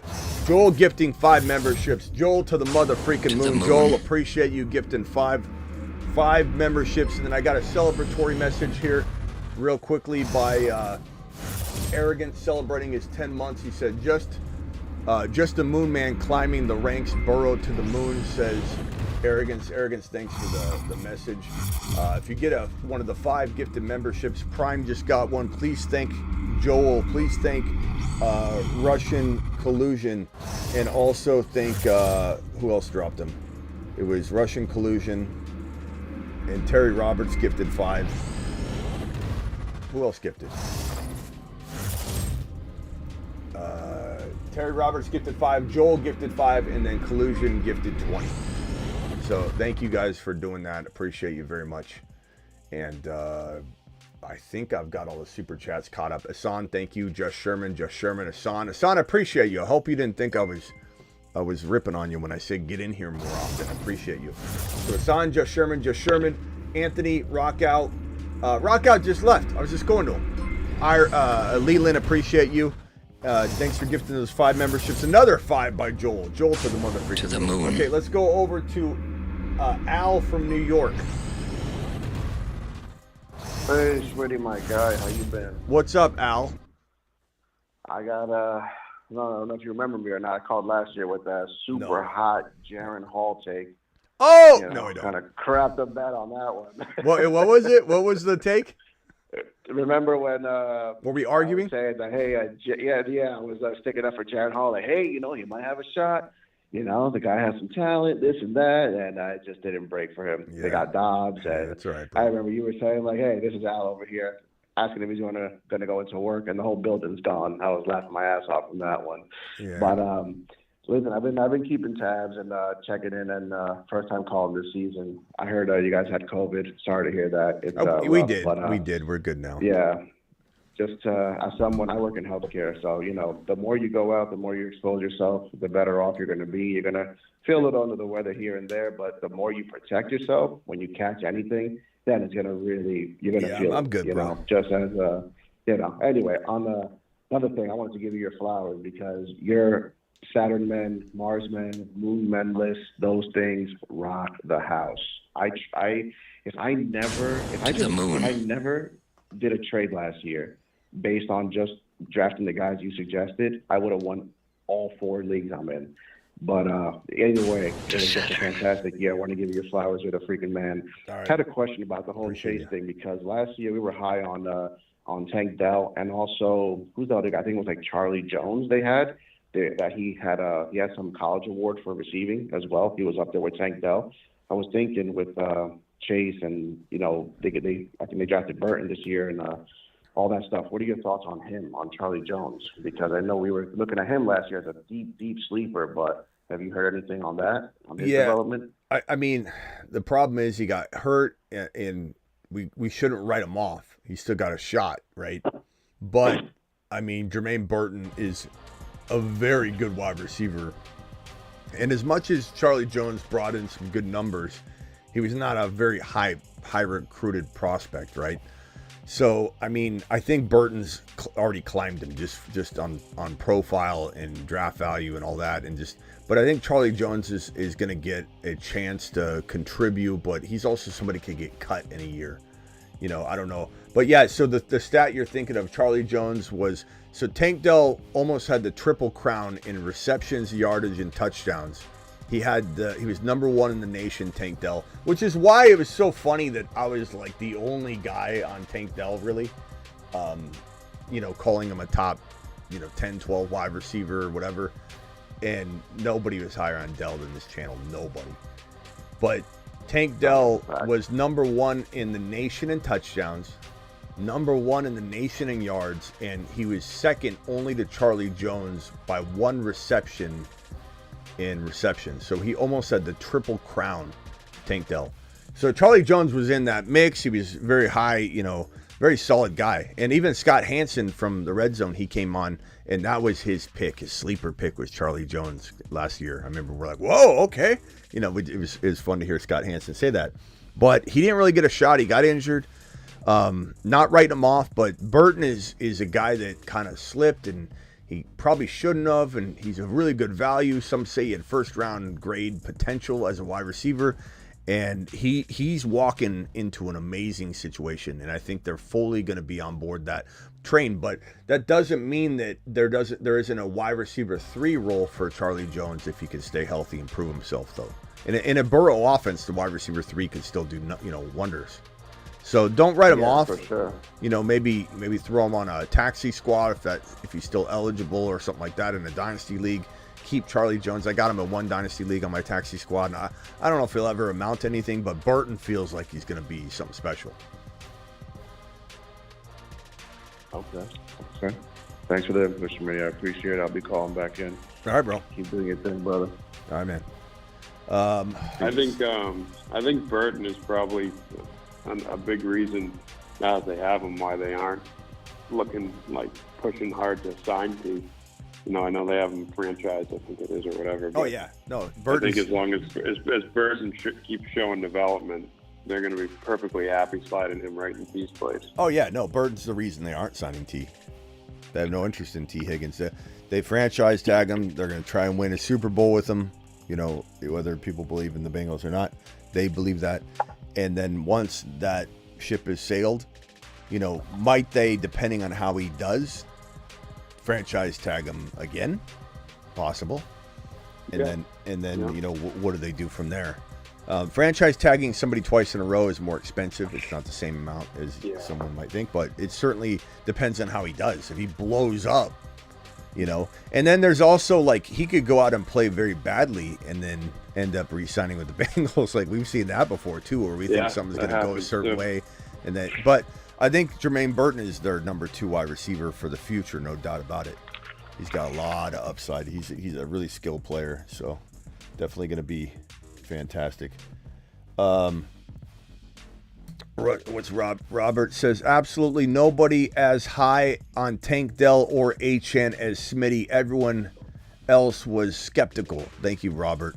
We proved that during the middle of the season, too, when I wrote Achane on this board right here.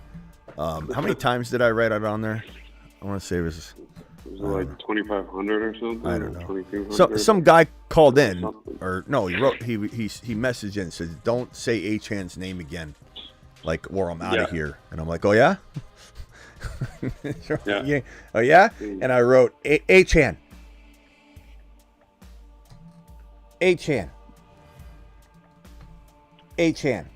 and I wrote it 2,500 times straight. It took I don't know how many, an hour and a half, hour. I don't know. You don't tell me what to do. You don't tell me what to do. I made some decent money last year with thanks to Tank Dell on Underdog too.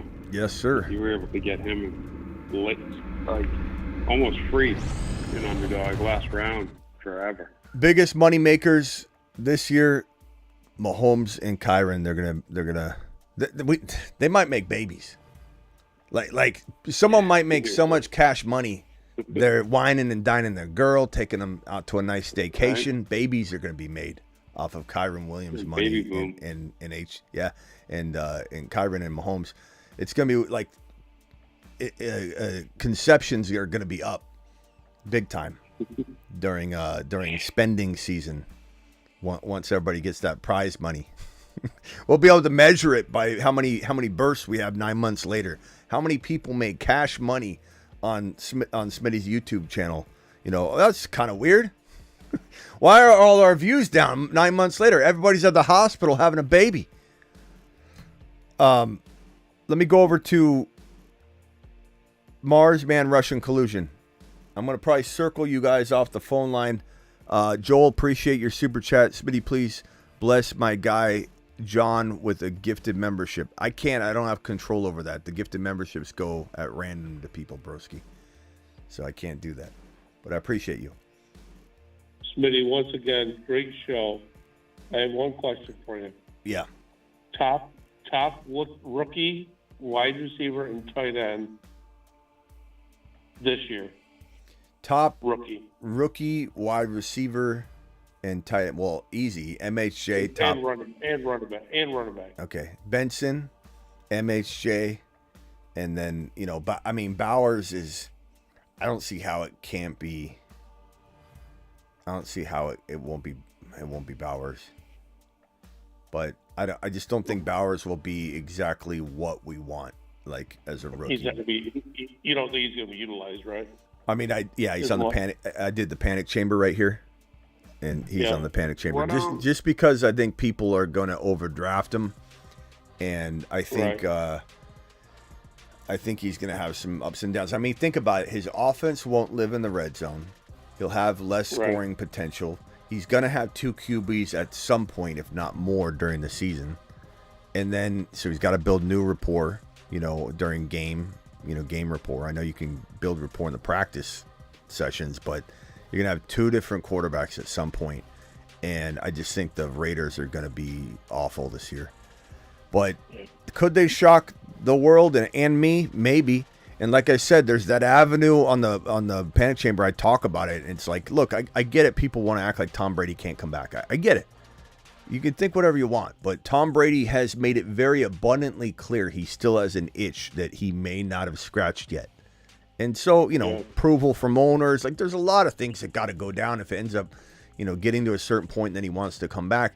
But the Raiders have to be 5-1 surprisingly under Minshew, or 6-2 or something like that, and then Brady would be like, okay, I'm going to step in. But that's not going to happen. Yeah, that doesn't feel like it's a possibility. So Brady's saying he wants to come back. Like, he's going to have to go somewhere else if he wants to come back. Joel, appreciate the 5 gifted memberships. Joel doing damage again. All right, Collusion, anything else? No, just want to know, do you think Benson will be a top 10 RB or not? Per start. I think it'd be top, we'll call it top 8, top 9 to 12 per start. Okay. But I can't control when he gets in there, and Connor's certainly starting.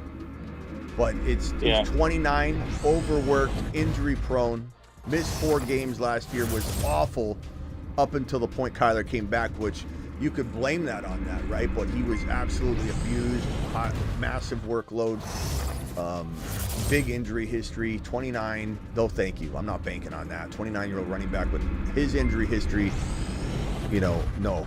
I think Benson gets in there, but per start, I don't know when Benson's going to start. Right. All right, awesome content again, Smitty. I know you're the number one guy in the industry, so I appreciate everything you said. Thank you, pal. Appreciate you. Terry Roberts, another 5 gifted memberships. Terry's going nuts. Rock out. What can I do for you, pal? Yeah, don't you think Kyler Murray is one of the best value QBs in the draft, especially if you can get the stack with MSJ? Yes. In best ball, stacking, especially in non-best ball, I'm okay with stacking the two. I think the offense will be pretty damn good, but stacking is not as important. But I definitely feel like Kyler's top 5 QB capable. No doubt about it.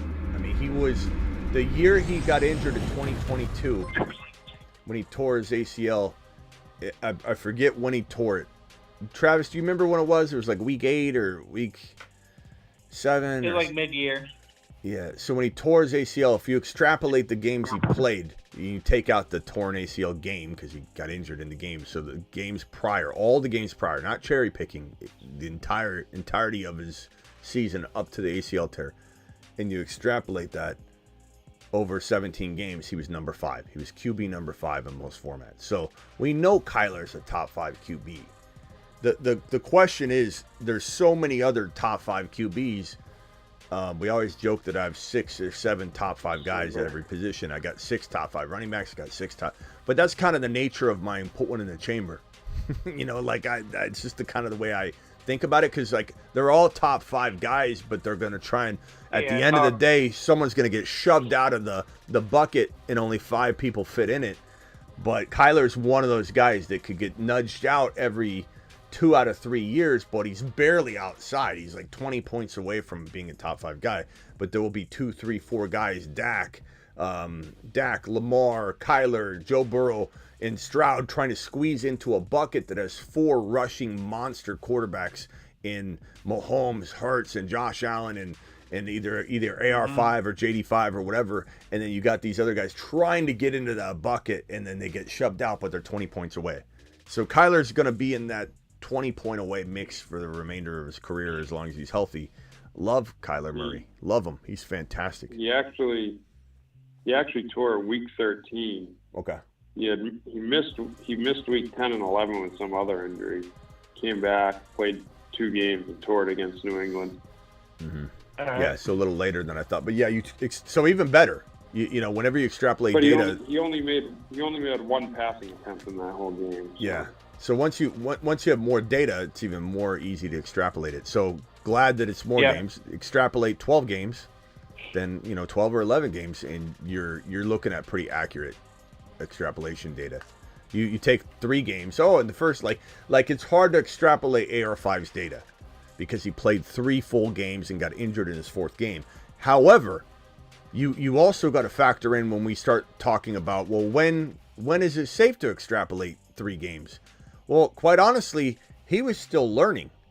And the fact that he's got another weapon in A.D. Mitchell, Jelani Woods should be healthy, JT should be healthy. Steichen's got more time to work with them. Steichen turned Jalen Hurts into a top 3 fantasy football monster.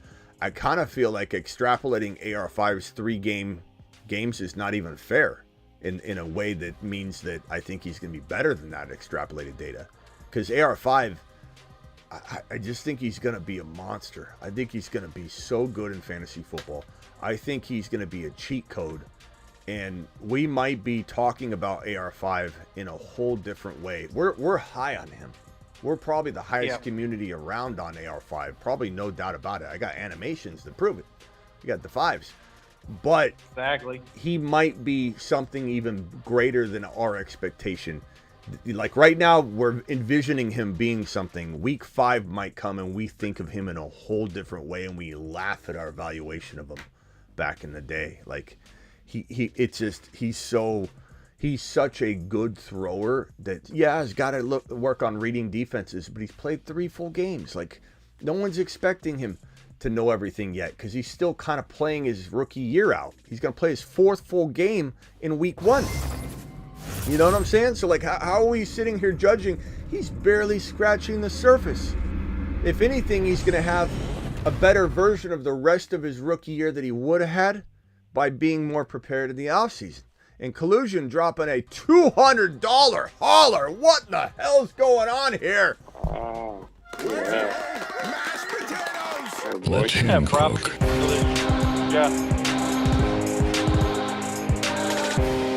Wow, nice.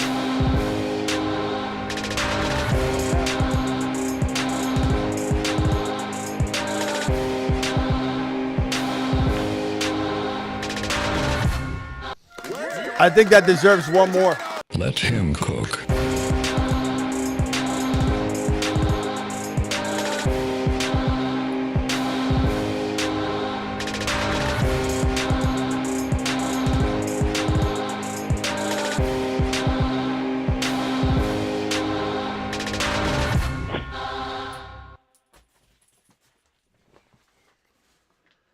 Collusion to the moon with a $200 hauler.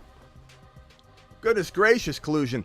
For the great content and great viewers, Collusion dropping a wad on screen, a massive wad. Let's keep that in the corner here for the remainder of the show. What was I saying? Damn Collusion. You can get some steak now, Smitty. Jeez, boy. We could go right on over to Longhorn tonight. You know what I'm saying? Yep. Collusion to the freaking Saturn. Okay, so guys, I mean, lot covered today. Collusion, call in more often too. We don't hear enough from you, Marsman. Collusion. You guys feeling any sort of way about? Let me move this over and Jonathan dropping a super chat. Appreciate you, Jonathan, coming in strong as well. Dynasty, would you use ETN in a trade for Benson? That one's tough because ETN's so good right now and Benson's not there yet that I feel like else with him. Yeah, you get something like, I'm trying to even think of a player that would make sense for this. Benson in like mid-first, would you do that or not if you were rebuilding? Yeah, I'd take Benson in the first rounder for ETN. That would be smart. Or like, let's say you upgrade Ingram into McBride, or you upgrade. Right. Well, yeah. Good idea. Mark Andrews into McBride or Kincaid, and now I'll trade you ETN and Benson because I think Benson's going to be that good. But you need something significant, bro. Not because I don't think Benson is going to be worth more. It's just the market commands what it commands. Smitty the GOAT, you have done more for me. Thank you, Joel. Appreciate you dropping all the gifted memberships today. Collusion with the $200 hauler. Terry Roberts with the gifted memberships as well. Who else was gifted memberships? I had Terry dropping a $5. I got Bailey dropping a 15 water. Terry another $5. Collusion dropped a 20. Yeah, those are all the gifted memberships. Appreciate you all. What was I going to say? I was going to ask you guys something. Thank you, Joel. Appreciate you. Oh, as far as you guys on the topics today, Harbaugh and Bateman. Like, what's going on there? Am I wrong in thinking Bateman like is laughable as somebody to even draft? No, like the guy said in the chat, like if he's healthy, he could be solid, like a solid receiver for their team. But he's not going to be some wide receiver one. Like, I know he was a first-round pick, and when he got drafted, there was, you know, a little buzz and excitement about him. But, like, I mean, be realistic about it. There's Zay Flowers, Mark Andrews, likely. They run the ball a ton. Lamar doesn't, doesn't provide top 20 guys ever. This coach speak has to stop. All that working against them. So it's, again, like a solid NFL wide receiver, sure. I'm not saying he's bad. He's not a bad receiver per se, but fantasy-wise, no. This is like Gruden when you ask Gruden about his, third string fullback. This could be the best running back in the National Football League. What about your second fullback? Oh, he could be the best running back in the National Football League. But they're fullbacks. Like Gruden was always raw. But this is where this is proof that if John Harbaugh or his brother say anything in a press conference about a player, you cannot use it because it's all raw. There's no substance to it at all. He's trying to talk up one of his boys. It is what it is. I'm not, like Travis said, I'm not saying there's not a world where Bateman does something decent, but this comment's wild. He's expected to be a top receiver in the league for us. I know that could be taken a couple different ways, so I'm not even taking it in the most extreme of ways. But when you say that, you're essentially saying he's going to be capable of being your number one pass catcher on the team, because you just said he's going to be a top receiver in the league for us. Top receiver in the league, to me, in the most condensed or the most watered down version of that I can find would be your number one wide receiver, but competing with all the other number one wide receivers. What about Zay Flowers? What about Andrews? I think they throw to Derrick Henry quite a bit. So yeah, to your point, there's no room for Bateman to do amazing things in an offense where Lamar never, ever, ever, ever delivers top 30 wide receivers. There's just no chance he's going to be consistent for you. And even if he does have a couple big games, that's going to be it. You're not going to have him in your lineup the day that happens. You're going to be like, shit, he's on my bench. He's probably the one guy I'm not going near. I'd rather have Jermaine Burton, a rookie, than Burton. I'd rather have so many other players. This Kadarius Toney news, as I mentioned, for weeks now, when we talk about Pacheco, love Pacheco, put him on the Marsman list. Here it is for everybody's viewing pleasure. He's on a shuttle to Mars. Marsman. Marsman. No doubt about it. This is the one concern that the Chiefs always do I've said this. I said this before we put him on the Marsman. Yeah. You don't know what they're going to do in week one coming off of the postseason. They always do something unexpected at the running back position. They did it with McKinnon. McKinnon was the guy after Damian Williams. And then when McKinnon blew up at the end of the year, I don't know if anybody remembers the end of the season for McKinnon, that breakout season. He was better than every running back in the National Football League. He had something like 5 or 6 receiving touchdowns in like the last 3 or 4 games or something. He was running back one, I think, twice in the last 6 weeks, I believe, of the season. McKinnon was on fire. And what do they do the next year? They don't even use him. And it wasn't like he was that banged up when they decided not to use him. They're just so weird about the running backs. I don't understand it. And I'm not saying that Kadarius Toney taking snaps at running back should scare anybody. We just need to monitor the situation. And it's a reminder that he needs to be drafted in the appropriate territory in order to win you a league. And if something bad happens, it's probably not long-term.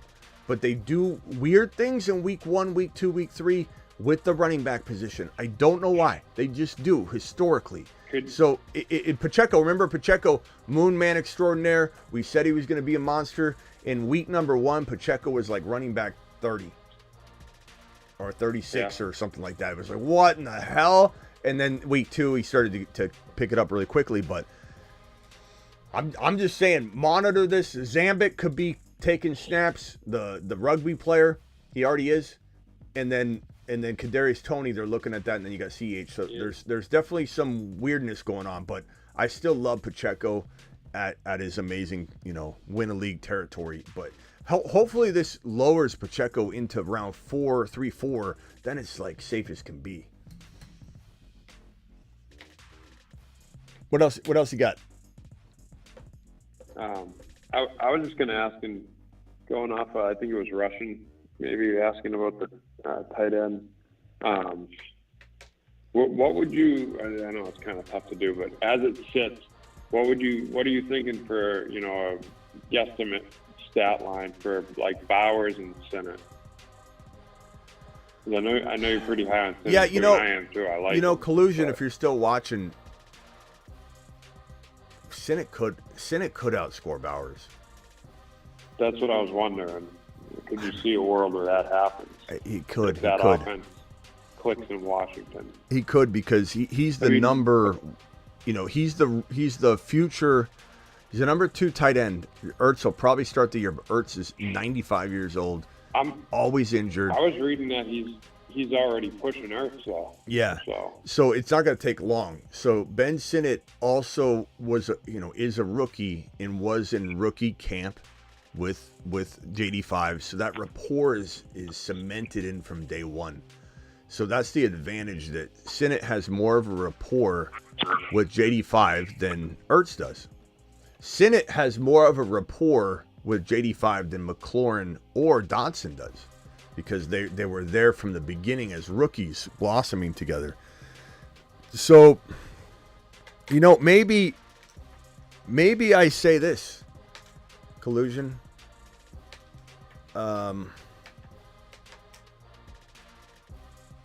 Maybe I say that at the very minimum, these guys are neck and neck. What was the question, Travis? I think he was asking who would be the highest scoring rookie for No, you wide said receiver, something. running back, and tight end. No, I was just asking you what could you see their like stat lines being? I know it's tough to put a thumb, guesstimating. Can I see Sinnott having like a big yardage year? Probably not yet. I mean, even if we put it like 600 yards and like 8 or 9 touchdowns is where that crazy finish would come from, is the touchdowns. But I don't know. I still think Bowers probably outscores him, but very, very much intrigued by Sinnott. And I'd say if Sinnott was already in the lineup that he could do it, but I think for right now I'll keep Bowers there. But I'm very, very high on Ben Sinnott. I like him a lot. And I think people have to remember, I'm not saying it can't happen with guys, but years like Laporta had, that's rare, because you see even like with Kincaid last year, he took a while to get going, and once he was going, he was good, and I think he tailed off a little at the end of the year. But while tight ends get used a lot more and a lot quicker in offenses, to have a year like Laporta, that's pretty rare. That's not going to happen every year, most likely. That's why Bowers is in the panic chamber, and I closed the door on it, because it's not that I think he's a bust. This isn't about panic chamber. Doesn't always mean bust. Cooper Kupp was in the panic chamber on the beginning of the episode. Go watch it. If anybody didn't watch it, go watch the episode. It's the second most recent video. But I didn't close the doors on Cooper Kupp. Making into the panic chamber episode sometimes about me trying to explain that the panic isn't real or take advantage of the panic. In Cooper Kupp's case, take advantage of the panic. I'm not worried about Cooper Kupp at his ADP cost of entry. I would be if he climbed into the top of round 2. I'd say panic chamber, boom, close the door. Bowers, just because I put him in the panic chamber and close the door, doesn't mean I don't love him for the future. He's a star. Doesn't mean I don't think he could have nice spike weeks or do very well. Best ball is different, right? You could draft him in best ball and get spike games, but in non-best ball, it's really hard to love Bowers when his team won't live near the red zone. His quarterbacks are going to probably rotate at some point, so he's going to play with at least two different quarterbacks. Could be 3 by the end of it. And then I just don't think his quarterbacks are all that good. He landed in probably the worst situation he could have landed in, and so it makes it like a stunted growth. But it doesn't mean I don't believe he'll grow. He'll get to the point where he's 8 feet tall. He'll do it. It's just he's going to have a stunted growth. It's going to be a little bit less exciting than we think. And if anybody's going to follow that track you're talking about where it's not Laporta, it's Kincaid, where it's like this, but then we're excited about year 2, just like Hawkinson. Hawkinson was, you know, I was, and I know everyone thinks I just say this, but it is absolutely fact. I was higher on Hawkinson, according to Fantasy Pros, than anybody in the entire industry. No one tied me in the Hawkinson ranking. I had him ranked higher than anybody during his sophomore year because everybody loved him coming into the season, his rookie year. But then when he crapped the bed and had a normal, you know, low-end rookie tight end season, people scattered after. And I just saw elite talent in him, especially that week 1. I want to say it was 100 yards and a touchdown his week 1 performance, and then he just tailed off and didn't do much for the rest of the year. Hawkinson as a rookie. I think Bowers could have a very disappointing year given the expectation level, and that's going to make him probably not cheap like Hawkinson was because of how big of a prospect he is, but there's going to be a lot of value in trading for him if he starts off the season low or whatever. So Marsman, Russian Collusion calling back in. What's up, pal? First of all, thank you for the $200 hauler. Russian Collusion to the moon. Come on, man. You're well worth it. I wouldn't give it if you weren't worth it. Thanks, pal. I have a question because now you're talking about tight ends. So I want to know what your thoughts are on Ferguson. I think he's going to be a top 10 tight end, but what are your thoughts? So make sure you go check out my tight end ranking video, and I'll put it up on screen here. These are the exact results that I concluded with. And I'm not saying that they don't move around for me even now, today, you know, a week, probably weeks later. But I have Laporta 1, McBride 2, Kincaid 3, and these are all neck and neck. Like, I go back and forth on whether I want to get bold and crazy and just say, you know what, screw it, McBride's my number 1 tight end. No, wait a minute, Kincaid's my number 1 tight end, McBride's 2, and Laporta's 3. No, wait, that's crazy. Like, these are 3 monsters. The general, I think the rule of thumb walking into draft day is that this guy costs you, Laporta, a top 3 round pick. McBride's in round 4 or 5.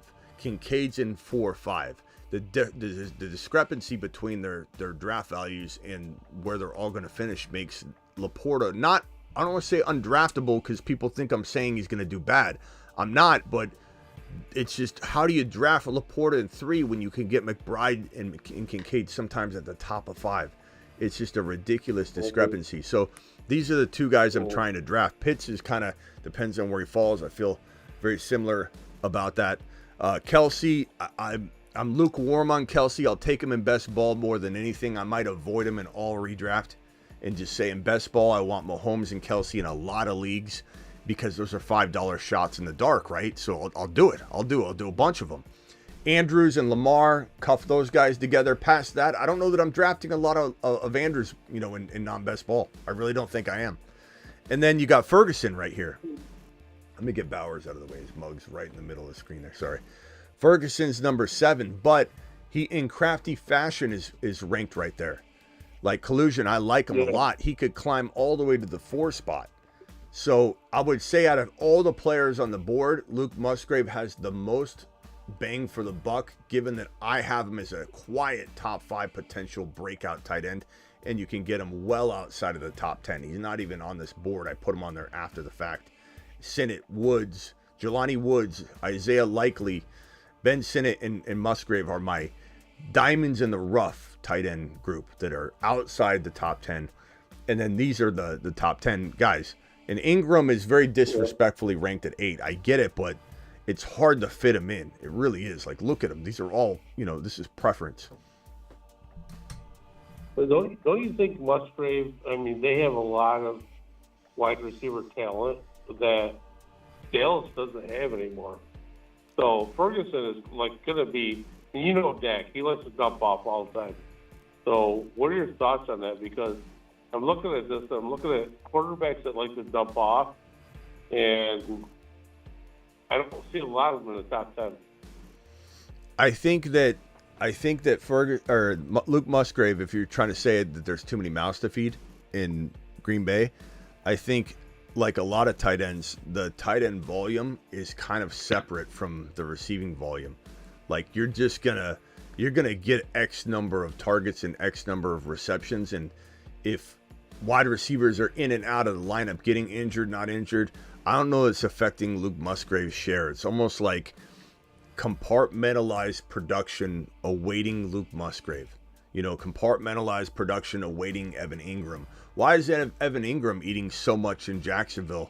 Doesn't matter how crowded the wide receiver room is. He's got his own role that is leaned upon in a different way that almost has nothing to do with the wide receiver room. Same thing with Mark Andrews. Same thing with Travis Kelce. Same thing with McBride. MHJ concerns me very little because I think McBride is going to get fed no matter what. There's so many targets. Laporta's in a offense with a ton of good pass catchers, but he's also kind of protected. Tight ends are an interesting position because I feel like there's a certain amount of volume they're going to get. I'm not worried about Musgrave not feeding enough. I think he's definitely going to get fed a lot. And I also think that he's going to be a very, very nice safety net for Jordan Love. Yeah, but the right tight end, as you know, the right tight end can win you a league. And you have Pitts up there at 4. I'd like to know what your scenario is on Pitts because I don't see him as that with the quarterback that he has. I know he had a lot of growth in last year, but what are your thoughts on that it being number 4? Well, I mean, why would you not love his quarterback situation, though? I mean, he's got Cousins and Penix Jr. He's probably got the safest QB room in the NFL, and that's coming from Ritter. Like, he had Ritter. He could get the football for anything. And now you've got a guy in Kirk Cousins who knew how to throw to T.J. Hawkinson perfectly. So Cousins is going to come out and just light it up with all these pass catchers. And on top of that, you've got a Zach Robinson, offensive coordinator, coming over from the Rams, bro. The guy that made Puka Nacua and Cooper Kupp and Kyron Williams in this entire Rams system, this guy's coming over to man the offense. And what does he have in Atlanta? Does he have a Cooper Kupp and a London? He does not. He has just a one or the other. You could call it Puka Nacua. So London's is Puka Nacua or Cooper Kupp, and who's going to be his other? It's going to be Kyle Pitts because he doesn't really. He's got Mooney, he's got Rondell Moore, whatever. But Kyle Pitts is the second best pass catcher. If we're not using Bijan as an example. So Kyle Pitts is going to be his second best pass catching guy. Also, Demarcus Robinson still, I believe, got around 5 or 6 5 or 6 targets a game. 5 or 6 targets a game, Demarcus Robinson as the third, wheel over in LAR under Zach Robinson. So you can imagine that if one of these guys, Pitts or London, become his Puka Nacua, the other one's becoming his Cooper Kupp, and then Bijan's going to be all over the place. But they've made it very abundantly clear that they're going to make him the running back first and then throw a bunch of balls to him. But I think Kyle Pitts, to kind of counter argue your point, Kyle Pitts couldn't be in a better situation because of Kirk Cousins, because of Zach Robinson, because of Penix Jr. also backing up Kirk Cousins, safest QB room in the league, best offensive coordinator for Kyle Pitts, in my opinion. So realistically, Pitts could be your number one guy here. Well, I mean, no. Could he be? Yeah, I guess it's possible, but McBride and Kincaid, bro, and Laporta, they're just special. I love when people say something stupid like the tight end pool is weak. Or like you still hear people talk like that. They say things like, well, at a weak position that's not very deep. What in the hell are you talking about? Look at this depth we've got here. Ingram, this is so disrespectful to have Evan Ingram at 8. I feel like an amateur right now looking at my own rankings. I got Ingram at 8. What in the hell is going on here? But look how deep this is. Also, you also got to think, Smitty, what round are you getting these guys in? Like, you're getting Ferguson. Where are you getting them right now? Well, I mean, he can go around where Ingram's going, but my greater point here is too that there is some sort of ADP thought process going into the rankings as well. Because I've explained this on the rankings show. Like, I just told you I'm not drafting Andrews. So you probably ask me, why not just put Ingram here? because I'm kind of trying to convey a couple things here with these rankings. One, how I feel, but two, how you can manipulate the ADP and ranking. And so, in some of that is my explanation. So when I put Kelce and Andrews kind of de facto 5 and 6, you almost have to. I'm already going bold enough by putting Pitts ahead of them. You kind of have to have these guys here. But I'm telling everybody in the evaluation and in the explanation that I'd much rather have Ferguson or Ingram at cost of entry than to draft Kelce or Andrews. Unless it's best ball, I love drafting Kelce and Mahomes, like I said, on a $5 draft. I'm fine with it. But with buddies, in a buddy league, a non-best ball league where I don't have optimal scoring in case this man misses like 3 or 4 games randomly and I'm screwed each of those games, he goes out early. Like, best ball makes sense for the older guys. Andrews and Kelce will bring a certain amount of injury risk to the table in non-best ball. So I'm kind of out entirely on Andrews and Kelce in non-best ball. In best ball, I'll just draft Luke Musgrave and Goddard or whatever with Andrews and Kelce. I'm covered. I can't lose. But I don't draft these two in best ball. And so my rankings might seem like, oh, why is Ingram so late? Ingram can be had this late. For whatever reason, he's being extremely disrespected in rankings. And so I'm kind of taking advantage of that with this ranking. I'm kind of telling you, go get Ferguson over Andrews and Kelce because you're getting them rounds later. Go get Ingram over Andrews and Kelce because you're getting them rounds later. Go get Musgrave, who's not even in anyone's top 10, 12 tight ends, period. This guy's going to be a breakout star. And Goddard gets disrespected. I know Kittle, people are mad about Kittle being down here tied for 10th place, but he's an old dog. He's aggressive. He's abusive to his body. I just don't know if he's going to have a healthy season. You can call that instinct. You know, like Smitty, why you have Kittle there? Call it a bold prediction that he's going to get banged up. I just don't know what it's going to be like for him this year. This guy's going to have a short career because he plays football like Rob Gronkowski. Very abusive to his body. I think Goddard's a sneaky top 10 tight end this year that oftentimes doesn't even go inside the top 10. And Terry Roberts dropping a $20 hauler. He says, Smitty, here, bro. Woo! He says, take that, Smitty. Appreciate you, Terry. Terry to the moon. Alert. Super chat alert.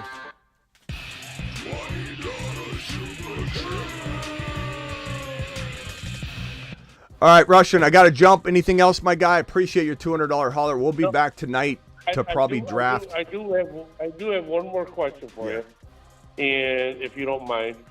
So I'm thinking this year it's going to change from wide receiver to running back. What are your thoughts in the first couple of rounds? No, I don't think that's going to happen because nobody's doing that. Okay. You're asking a lot of good questions, but a lot of this we're covering like in nonstop video fashion. So I'm glad you're getting back into the. I haven't been on a lot. Yeah, I can tell, and that's okay. I can tell though because we're hammering home this exact point like nonstop every show. And what I mean by that, just so you can get caught up, is that the entire industry is brainwashed into going wide receiver. And it starts with best ball. And you go do a best ball draft, and the ADP discrepancies between best ball and non-best ball are so bad now, so starkly different, that we're unable to talk about best ball and non-best ball in the same breath anymore. So that's why you hear me speak a lot about best ball and non-best ball now. And case in point would be, we look at Neighbors. Malik Neighbors is going at 54 in non-best ball. Malik Neighbors is going 54 in redraft non-best ball. Malik Neighbors is going at 27 in best ball. Wow. 54 and 27. Wow. Yeah, it's crazy. So you have no ability. In a Devontae Smith is going 45 in non-best ball. Devontae Smith is going in the second round in non-best ball. I'm sorry, in best ball. So Devontae Smith, second round best ball, 45 overall in non-best ball. So to answer your question, in best ball, I've become quite a, you could call rogue, ridiculous, out of pocket, wild man in terms of best ball content, because people can't stand that I'm saying go running back, go against traffic, drive against traffic while everybody's in bumper to bumper, you're going the other direction. And while it might open the door to some risk because people are over consuming wide receiver, you smash your wide receivers, you land them perfectly. You might have a handful of bad drafts every 20 drafts you do. You might have 2 or 3 or 4 drafts where you're not happy with your wide receiver room. But that's the cost of doing business the way that I think is the best way to do business this year, which is to go RB when best player available allows it, because you're going to dominate the running back position driving against traffic. And if you get lucky and you get your Tank Dell and DK Metcalf as your wide receiver 1 and 2, you get lucky and you get Tank Dell, and I mean, I've even seen Devontae Smith and Tank Dell, DK and Tank Dell. I've got players like that at the 3rd and 4th, or sometimes 4th and 5th rounds. I have no problem even going running back, quarterback in best ball, and getting a Tank Dell in a, even if you like a Higgins or whoever's your guy, you land your wide receivers, it's game over. Now in non-best ball, I'm still very running back, mainly because of a few things, bro. Kyren Williams should be everyone's top 5 overall player. There's no reason anybody should have Kyren Williams outside of their top 5 overall players. The fact that he's going in round 2, middle of round 2 in non-best ball, in round 3 in best ball, Kyren Williams, the number 2 running back from last year in terms of games played. Number 2, barely behind Christian McCaffrey. McCaffrey and Kyren were head and shoulders above every single running back in fantasy football last year. The fact that you can get him in best ball in round 3 and in non-best ball in round 2, Achane in round 2, Barkley in round 2. We're talking about such crazy value. Best player available 9 times out of 10 is going to tell you to go running back. But you must always go best player available. That might lead you down a wide receiver approach. There's no problem with that. And at the end of the day, balance is better than anything. So if you can go RB wide receiver or wide receiver RB, it is more beneficial to have balance walking into round 3, so you're not pigeonholed into doing something you don't want to do because of the pressure of the position drying up. So balance is always going to be the best approach. But best player available is leading me to a distinction of going running back more often than wide receiver, or running back more often than I ever thought I would. So we're being talked about as being a very running back heavy channel, a robust RB channel. So to answer your question, you said, are you gonna see people go RB more this year? No, we're gonna see the complete opposite. However, what the damage we do in a good way going RB on this channel is gonna, I think, have a lot of people talking about it next year.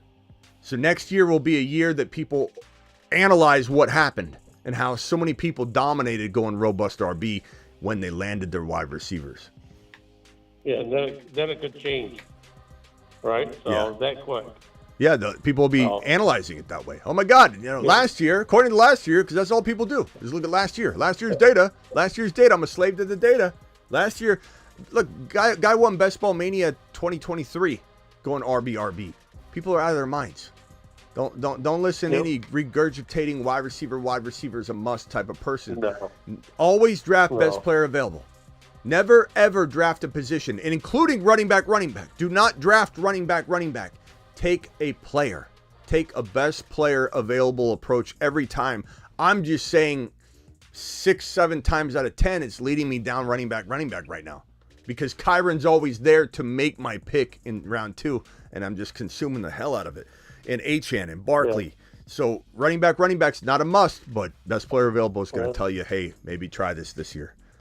All right, hey, got to go. Think about it. In the last rounds, as your graphic shows, you can take Kadarius Toney, which is an amazing athlete that could be a number 1 player next year. Who knows? We'll see. I do think there are opportunities to be had. I don't know if Kadarius Toney would be one, but it's certainly like we got to have the conversation of why he's getting running back reps and everything. But that wouldn't be a focal point of my rationale. But yeah, bro, there's so many, like, example would be in wide receivers. Examples of wide receivers that I think can win leagues. a lot of these rookies. This is the year to oversaturate rookie wide receivers on your roster, because this is going to be a year that replenishes a lot of the player pool. You got Leggett, you got A.D. Mitchell, you've got Malachi Corley.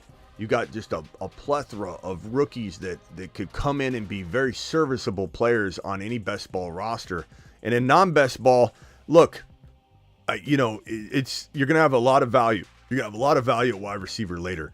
I think in non-best ball, there's so much parity, and there's so much spacing out of all the positions that you don't see in best ball that you could go RB still, because there are just values to be had like Kyron.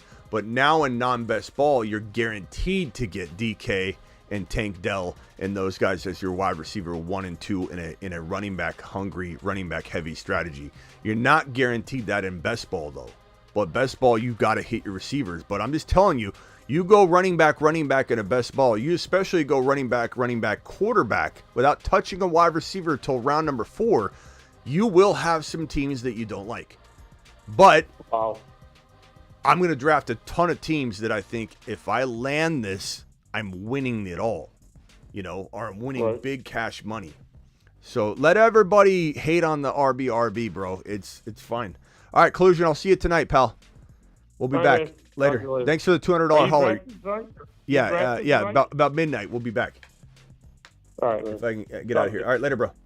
Yeah. Travis, final thoughts. I don't have any. I got to jump too, so all right. I'll see you tonight. Later, bro. All right, super chat here from Terry Roberts. Again, thank you for that $20 hauler, Terry, to the mother freaking moon, dropping that. Russian Collusion dropping the 200 spot on screen. Appreciate you, buddy boy. Bailey dropping the 2. Jonathan, appreciate you. Bailey again. Leland, Rockout, Anthony, Asan, Just Sherman, and Asan again. Appreciate you all dropping super chats. Thank you so much, Terry, for that. Thank you so much, Russian Collusion. You guys absolutely rock. Gifted memberships tonight. We had 5 gifted memberships from Terry, another 5 from Terry. We had 15 from Joel. We had 20 from Russian Collusion, who was just spitting straight fire tonight. Appreciate every single one of you. I'll see you tonight. We're drafting on Underdog Fantasy, promo code Smitty. Let me hit that right here and drop the link in the live chat. Make sure you sign up in advance so you can get into the draft on time. Use code Smitty. This link inserts code Smitty for you. It's just easier to use the link. Be lazy. Hit the link. I pinned it right now in the live chat. So prepare to draft with us. They'll give you 50% match on your first deposit. The minimum's $10, so they'll give you $5. You do a $100 deposit, they'll give you $50. So click the link, get signed up, get ready. We're drafting tonight on the channel here, so be back around a little bit after midnight Eastern. See you all later. Appreciate you.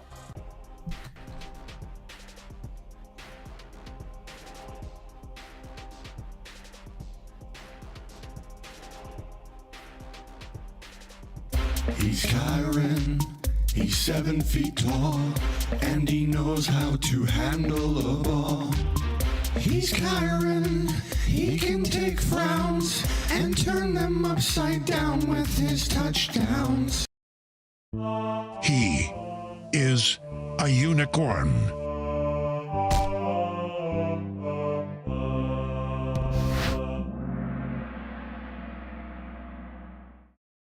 We're going to drop Collusion's Monster Wad on here. $200 hauler from Collusion. Thank you, Collusion, for dropping this, pal. You get on the unicorn board by dropping $100 plus haulers. So look at all these monsters on here. You guys absolutely rock. Appreciate it. Thank you so much. Terry Roberts, I think, dropping another 5 gifted memberships. Terry Roberts to the mother freaking moon. Terry, thank you.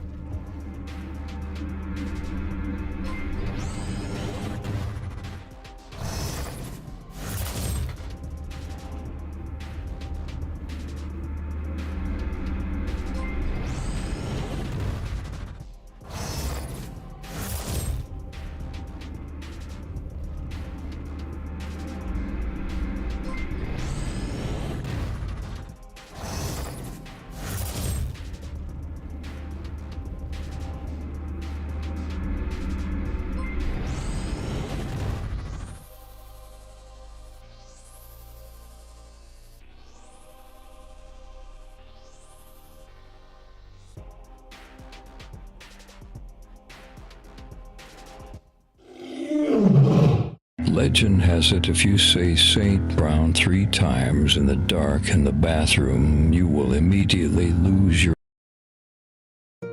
Kenneth Skywalker.